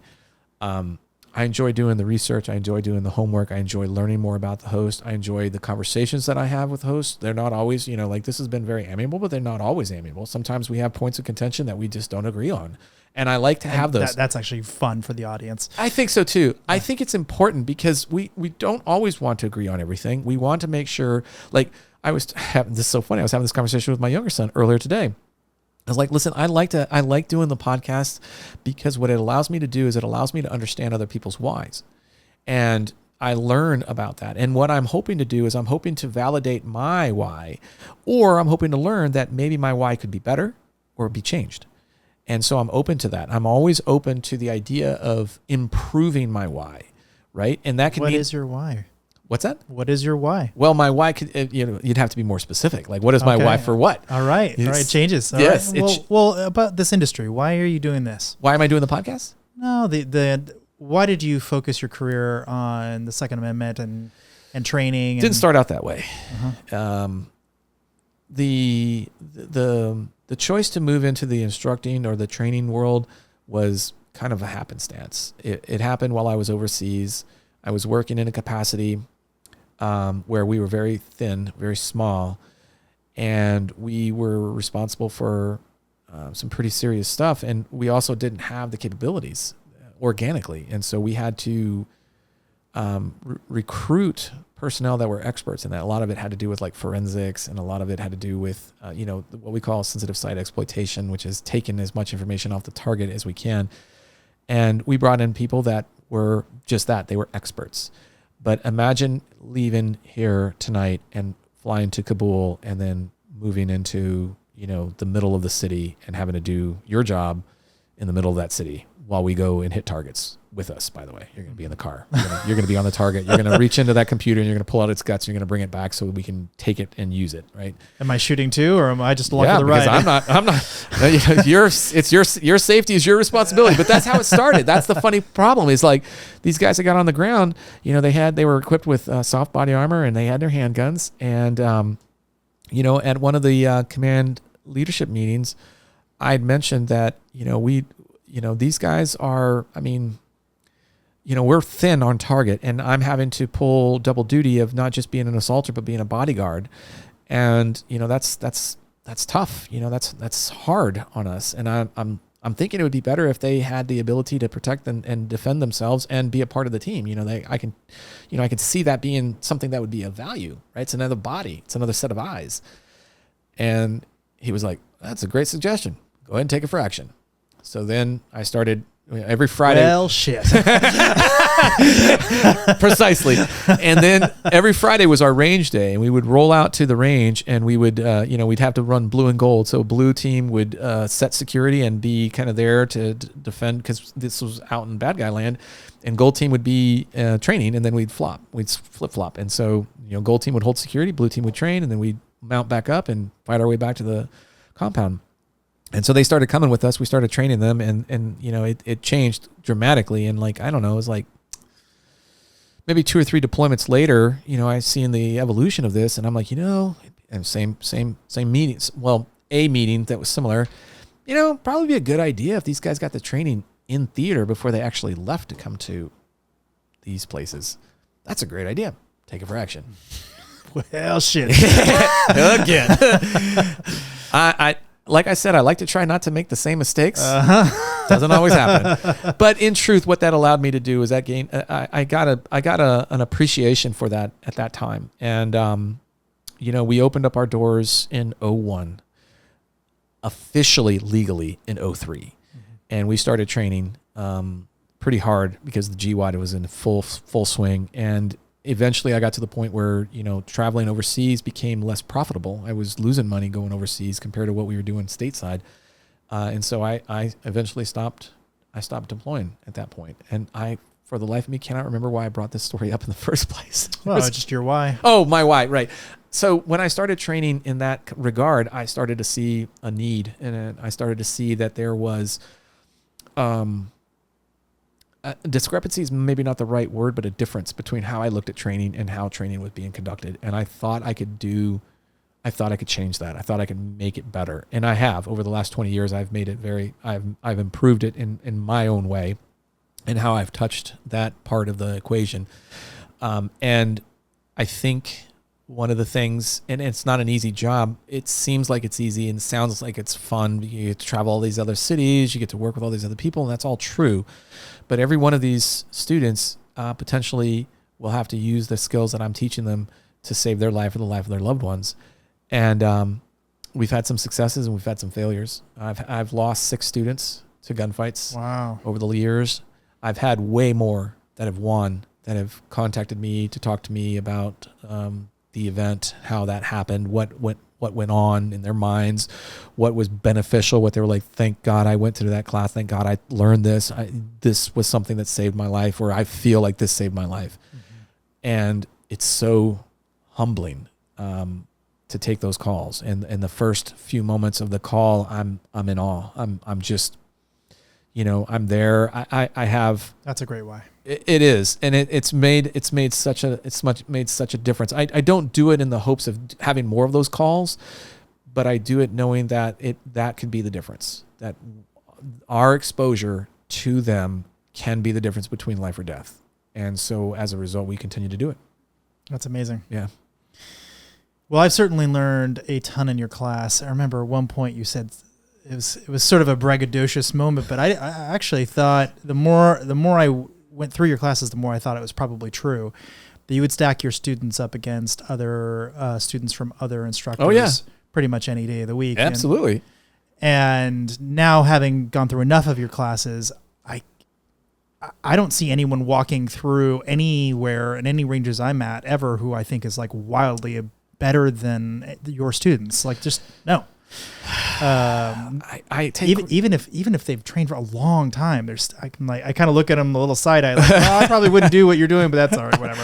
Yeah, I mean, and that's a huge compliment. I thank you for that. I am very grateful for that, and that is, I believe that. I believe that us, given the same amount of training, 16 hours, 1,000 rounds, the product that we produce is far better than others. And it was just, I don't know, maybe 2 weeks ago, I posted on my social media a comment, and it was, somebody was complaining. I'm sure this will bring up bad memories for you of a round that cuts the line. Uh-huh. And in our classes, if it cuts the line, it's a miss, or it's downgraded to the lower scored value. Uh-huh. And I posted this up. I'm like, hey man, lines don't count. You stop complaining about it. Be better than your excuses. Train harder. And I cannot tell you how many of all the posts that I've made in, say, maybe the last couple years, the amount of people that contacted me and were like, I cannot tell you, Jeff, how valuable that was. That changed me completely. Like my training is so different. And as a result, my skill level has developed so much. I can't, both posted in public, where on the post, as well as DMs and emails and even a few text messages from students that it impacted them that much. And the training that they undertook left such a positive mark on them, and that they can, and it's like, I relate it to somebody that, or something that, it's like a small little ember, right? And all I'm there to do is just kind of like fan that flame. I just fan that flame a little bit, and then all of a sudden that ember starts to turn. It starts to get hotter, and all of a sudden it's catching everything else around it on fire, and then I keep fanning that flame, and before you know it, it's like it's a big old bonfire, and that is how I kind of look at my role, like I'm just fanning the flames. It's you that's the fire. It's you that keeps growing. It's you that keeps like taking on all those things. You're the one that's doing that. I'm just there to kind of nudge you in some ways. Other ways it's a kick in the ass, but for the most part, sure has been. But I mean, the value in that, and that's what I think people such as yourself can appreciate, right? Because not initially, it took some time. It did, but that's the thing. It's like you would have, if you had seen that post, you probably would have been one of those people that would have responded back or contacted me and said, "Oh my God, yeah, absolutely." Yeah. Changed my life, changed how I look at things, changed how I look at my training, how I look at how I want to defend myself. And, it's been a remarkable journey that I am so incredibly grateful for. I joke about this with some of the other trainers. I'm like, yeah, I have the best students. Yeah, my students are way better than yours. And I, honestly, we have a lot of overlap. Sure. There's a lot of overlap, and I'm good with that. I really, I don't think of it as competition. If they're doing a good job, it's a compliment. That's how I look at that. Yeah. But I'm always giving them shit. I'm like, yeah, my students are just better than yours. That's it. Sorry, what can I say? So it is kind of a point of pride, and I think it speaks to the type of people that we also attract. There are some people that will avoid us like the plague. There are some people that refuse to actually go through that and be exposed to that. I've had so many students that show up on day one, they don't show up on day two. Yeah, I can see that. Yeah, I have students that I think I did see that, as a matter of fact. Yeah, I'm sure you did. And then I'll have students that when they realize they don't get a certificate of passing grade, they're just incredibly butthurt about it, and just like that's all they focus on. Never mind the fact that you actually probably did take some learning away, and you, more importantly, you probably learned what you need to work on. And I tell people it's like it's 2 days, it's 16 hours that took me the better half of my entire military career, being at the absolute tip of the spear, having every available resource at my disposal. And you want to try to do this in 2 days. Yeah, probably not going to work. Yeah, let's adjust our expectations, shall we? Let's just do that. Can we start there, please? Well, at some point, I'd like to have you back. I don't know if this is fun for you. Oh, absolutely, it was. But I would eventually like to have a totally different conversation about you, which is how this actually impacts my business. Oh. This has actually been extremely useful for all kinds of things in my actual... But you're talking about the podcast. Yeah, well, I mean... Sure. Yes. I see. But like for instance, I'll just give you one example. Yes. When we were going through DP3, which I strangely passed. How the hell I pulled that one out? Well, actually, I do. I know exactly how it happened. I listened to you. I listened to every word you said, and I did not pay attention to whether I missed or not. I'm like, well, okay, I missed. Whatever. Kept going. That is the only reason I passed that class. But one of the things was you basically take a step forward at the same time before you draw. So everyone's moving forward before they reach for their pistols. And at first I thought that was a little odd. I'm sure there's a reason for it, but I'll figure it out later, right? For sure. Just do in the moment, just do what he says. But later on, I'm like, you know what? I think there's a lot of sense to that, because if I draw and this person's walking or I'm walking and they draw, and now I'm in front of them or whatever. So getting everybody moving at the same pace at the same time is great. Yeah. There's a lot of safety in it. But then it was like, actually, I think there's this huge business context about all of this. We really all need to be moving at the same. We all need to do this before we start attacking the problem. We need to be working towards the same goals. And I mean, I got tons of these versions of this thing I just told you. First of all, I love it, and I would be here in a heartbeat. And it's so funny because I literally earlier today I spent the morning with a good friend of mine who I look at as a very successful leader, and just shadowing him. Just watch, and then we took some time to kind of like talk, and I asked him a bunch of questions, just kind of talked about what I saw, what I observed, drew some more nuggets out. So I will geek out on that. Awesome. I love that type of stuff. That's another reason why I enjoy doing these podcasts, is because success isn't always an indicator of leadership, but I have discovered that there are some amazing leaders that have been successful. Mm-hmm. So I love that, and I feel like that's so important. So yes. All right. We'll pin in that one and do it again. So how do people find you and the podcast and all that? For sure. Okay. The easiest thing to do is to go to our website, which is tridentconcepts.com. You'll find all of our social media, links there. Then the bulletproofworkshop.com, that's how you can get to that. And then concealcarrymanual.com if you wanted to go to our website. Otherwise, you can go to Amazon and get it. Jeff, really appreciate you coming on the show. Thank it was you. Awesome. Let's definitely plan to do this again. 100%. All right, man. Thank you so much. My pleasure, Robert. Right, Thank you very much. Yeah.